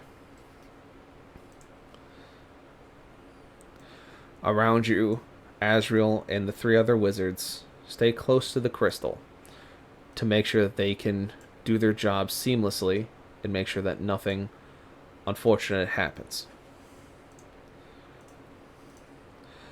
As they all begin to raise the crystal up, the steed disappearing and the platform coming to the ground with a soft thump, you begin to hear a horn on the horizon.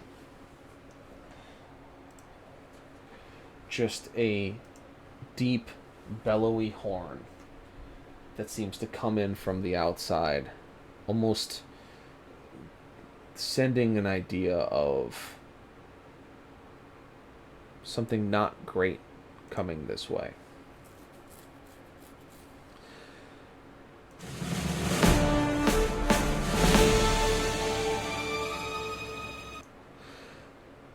The horn seems to signal an approach as you begin to see individuals come out of the woodwork. They begin to move around out of the buildings and towards you. You see Leandros has begun pulling back towards the center as him and his retinue are holding the outside as best they can. Other soldiers from the resistance have formed other parts of the circle, hopefully weakening whoever comes close enough to try and deal you harm. You see that one individual in particular steps from outside the buildings unbeknownst to your protectors, your comrades. He steps towards you with a group of 20 or so men as they begin to surround the crystal, laughing and chuckling as they do so. They seem to eyeball the crystal and just wait, almost patiently, too patiently for bandits. The larger one peeks up and goes, "Oi, that'd fetch me a nice penny, it will, if I specially brought it to the big uns. What are you going to do if I take it from you? Are you going to let me? Or are you going to fight me for it? Because I love a good crop. I love a good scrap too."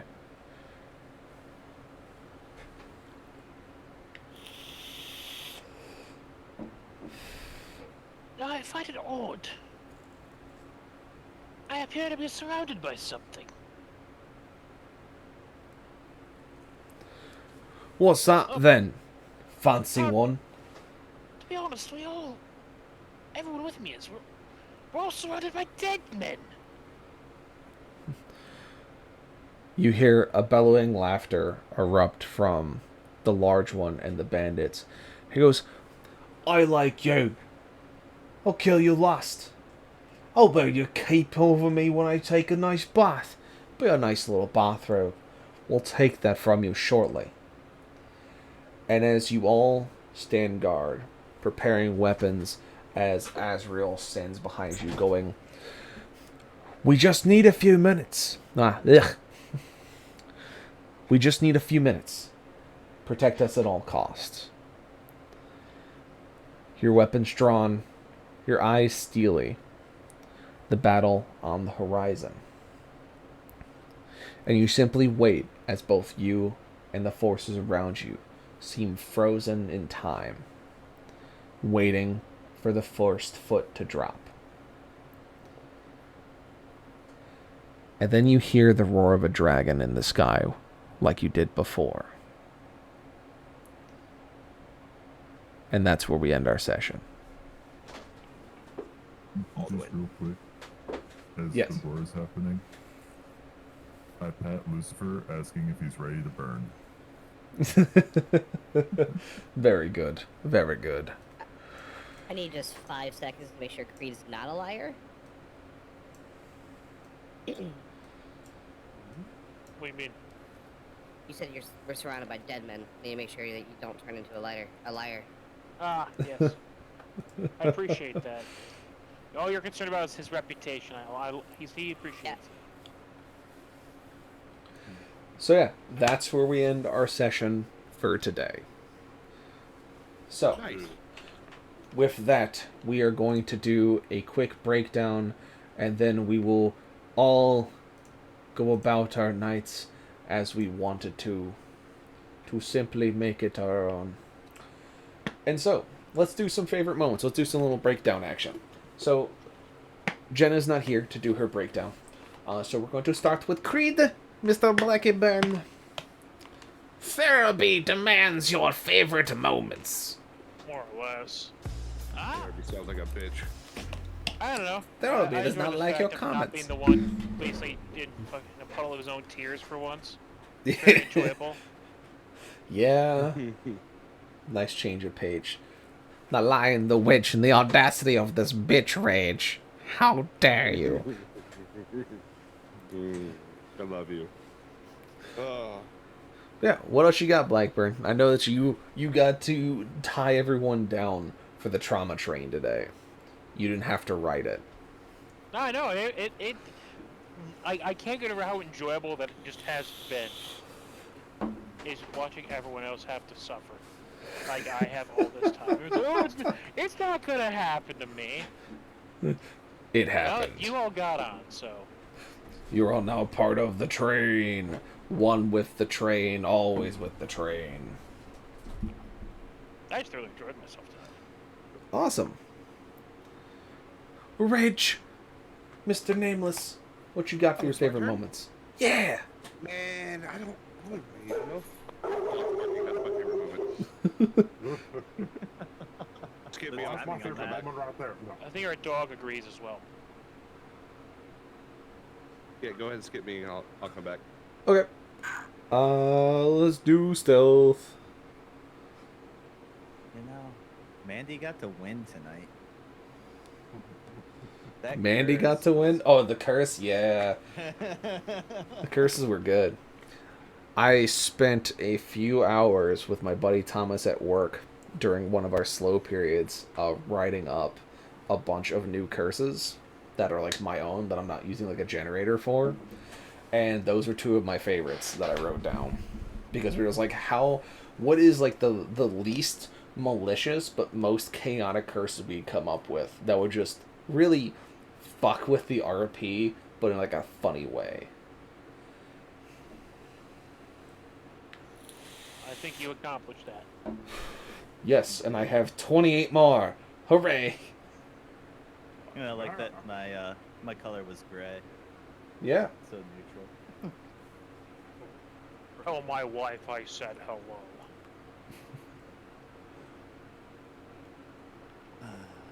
I'm looking forward to seeing what the doors do. It's gonna be interesting. You've been getting a little bit of foreshadowing here and there. But yeah, it's gonna be interesting once you guys start to reawaken those keystones. What it actually gives you as a reward for doing so. I'm just gonna throw it out there. I technically woke up one and I brought all the old gods back to life, so yeah, just throw it out there. You didn't really awaken a keystone. You didn't awaken the keystone in Martyr's Wake. The keystone was in the sarcophagus. When Creed originally went through there, you guys were stopped at the sarcophagus by that mirrored wall, the glass wall that separates you from it, where Max had that sudden realization of who he truly was. And that's where that started your role, but like the crystal in this sense is going to be in the sarcophagus. But you got any other fun things there, Stealth? Any other favorite moments? Lame. Rexus. I mean, I wish my sounds came through while Yeah. I was cursed, Well, but you were cursed with the apparently they cube. didn't, so Yeah. Sad time. Sad boy times. We'll test them out next week. Make sure that they work before we do anything. So in case anyone gets cursed, you have your sounds at the ready. Yeah. Rexus, your favorite moments, sir. I mean, finding the little princess bride's prize was pretty nice.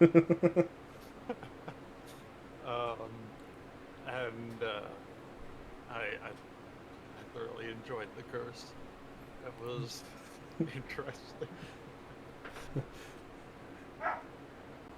All in all, good session, but I really like those two parts. It was fun to go through. Very good. Alright. Bird. I have to go with the same thing as Rexus with the Princess Bride dupe. Part 1 is a success. We're gonna see how long it takes us to build a tolerance to it. And then with the curse, that was like amazing. Curse could have gone any better than that. I'm just like, interjecting while you're speaking as the rabbit. I'm just like, the rabbit, and just like narrating as an Australian. You son of a bitch. How dare you. And then had a disguise. I wanted to pull it out a couple sessions ago, but I was like, wrong time. There are like, you know definitely, when you messaged me that, I was like, there are so many better ways to show that you have a hat of disguise. But you're like, no, I'm going to do it. I'm going to replace him when he walks away and see if anyone notices. And Rage didn't notice, so then I was like, well, okay, you're in it to win it, and then you nearly got shot. So I don't know if it worked out for you in the end, but now they know you can do that thing. If Nearly got people- shot twice. Right. On that other. If people didn't like read your chat, they would have no idea what was going on. I mean, even if they read the chat, they would still have to roll for it. That's the thing. And I was also... That's why I yelled at people in chat. Yeah. You didn't see I anything. didn't even read the That's chat. why I I had called Jet out. Yeah. Which is why I was like... I had no idea what was going on. I didn't even read the chat, so I was like, what the fuck? And then, yeah, Jenna kind of just screamed it. Yeah, Yeah. I have to beat my spell save, which is a 14, which isn't amazing, but it's like kind of like almost 50-50. Yeah. But it was also along the line, I was like trying to make it so you weren't doing a good job as impersonating Azrael. And so it's like, if they didn't notice that you didn't have the gun on you, it would just be like, he'd start talking like Christopher Walken. Like, I'm walking over here, and they'd be like, that's not what he sounds like. That's fucking weird. That's a little unusual. And then I love how Creed was like, I'm gonna solve this problem, just punches you in the mouth. I'm gonna just take care of this real quick. Bonk. I'm gonna treat it like a mimic chest. Bonketh. Or how Nosh treats mimic chests. Mm-hmm. That's what he was saying. Might put my see, it's face pretty in it. It's a pretty straightforward solution. Either it's going to be a problem or it's not going to be a problem. Basically. If I Another wanted, favorite like, moments there? Bird. No, I think that's it. Wonderful. Rage, do you have any favorite moments you pick now? Yeah, I actually have a couple different ones, even though I did love the curse. It's fucking great. Bird sold it so well. Yes. Especially when he said that he was a mob. I died laughing. I didn't beat my mic. But I also liked... Yeah, I also liked how, you know, me and Blackbird were doing a spoken word version of Ain't No Rest for the Wicked. I didn't even have to tell him about it. I just You just started doing it. He did it, and it was just fucking great. Improv for the win. Yes. And then again, me and Rikes is just bitching out Aura because she called me a kitty, and that was just fantastic too. Yeah. You can't use that word. Only we can use that word. Yeah. When you went on the tangent, I was like, great, I can use this to my advantage. Yes. Yeah, I just loved it. Because I'm gonna have my kitty. What the fuck did you just call me? It's so good. There was one part that I missed that didn't happen. I was kind of looking forward to Blackburn describing the fucking creepypasta dude. Bill. Slenderman? Bill, yeah, Slenderman, yeah, in a non-horror filled way. I was like, how is he gonna pull this off? And then you were just like, okay, I mean, Blackburn, would you like to try to do it how you would do it in a non-horrific way? I'm not sure if you've read into someone who just didn't quite feel right. He is most noticeable, I'd say, for his suit. Purple, blue, blah. He's just... You meet him, and you feel the urge to take a shower immediately afterwards. You can't explain why, but you do. And when you do, you still feel unclean. All in all, though, I'd say the biggest problem for him is the fact that... I mean... He took me 13 years into the future, didn't tell me about that, just offered me a job. You'd think the whole 13 years thing would be a bit of a deal breaker. Oh, sorry. Terribly sorry about that. How do we describe the man further? The kind of person you're fairly certain wants to steal your soul, but you can't prove it.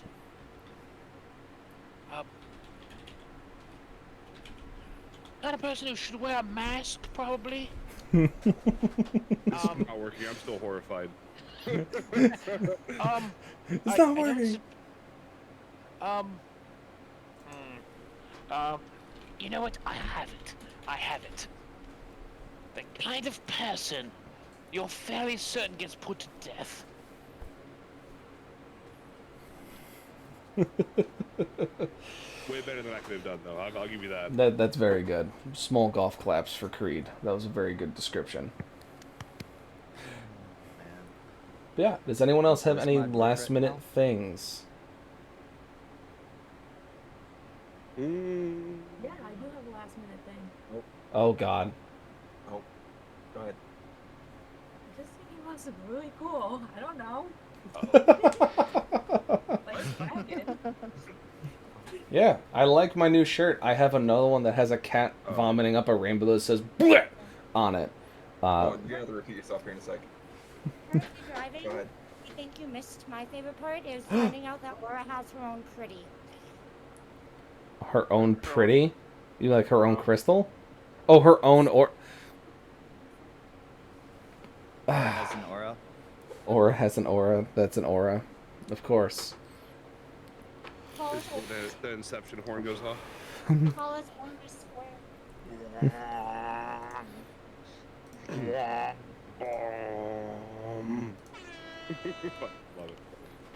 That's what I have to say on that.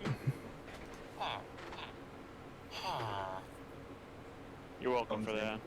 I fucking love that blame. I didn't realize you put that in the server. That's very good. Ah, I love it. That's going to be NPCs from now on. So I have no idea what he just did. Maybe you should have muted so you can learn out, so you can find out. I do not, because there are people that abuse the fuck out of that. I don't. But yeah, so I'm glad you all guys had fun. My favorite moment was definitely the curse. Y'all's roleplay today was on fucking point. Your improv was on point. It was very good. And I liked how this one was a little bit more of you guys trying to figure out what your plan's going to be, because it starts to set the tone and scale of the world you're going to be walking into. Which, that's always a fun one. When you guys were trying to figure out if you all had connecting Nemesis in your dreams was really neat. Being like, did you see this guy? No. And it's like, Rexus, do you remember if you saw him? Like, do I have to remind you? Or like, what is it? And he was like, was it there? And I'm like, yes. He's like, yes, I did remember seeing the blue-gray man. But yeah, so it was good, and you guys kind of all starting to gel together more as a party. Being able to really play off each other is really nice. You all kind of learning your different nuances, kind of really cementing your characters in a live role play setting is very awesome to see. And I'm excited to see where you guys go from here, because you got quite a grocery list to do just to get out of this region. So that's what we had to look forward for the next few sessions, is that and maybe some little side things if they pop up. But yeah, thank you all for being here. Thank you to my players, which if you haven't followed any of these great people yet, you should probably do so, as most of them also are in my Saturday game and are also wonderful players to have around in people. We, of course, she's not here tomorrow, but of course we have Jenna playing Aura, the Sea Elf. We have Mr. Blackburn playing Creed, the Tiefling Paladin. We have Rage playing Nameless, the Tabaxi. We have Stealth Rage 7 playing Nez, the Changeling Artificer. We have Rexus playing Okros, the Lion Folk Barbarian. And then, of course, we have Warfren, who is played by Birdclock as a Sorcerer. The ones that were not here today was, I think it was just Cactus. Yeah, Cactus did not show up. A moist cactus. A very moist cactus and a very in trouble cactus. But a very AWOL cactus. And so he's not here, but he plays Yuri, who is a swashbuckler vampire.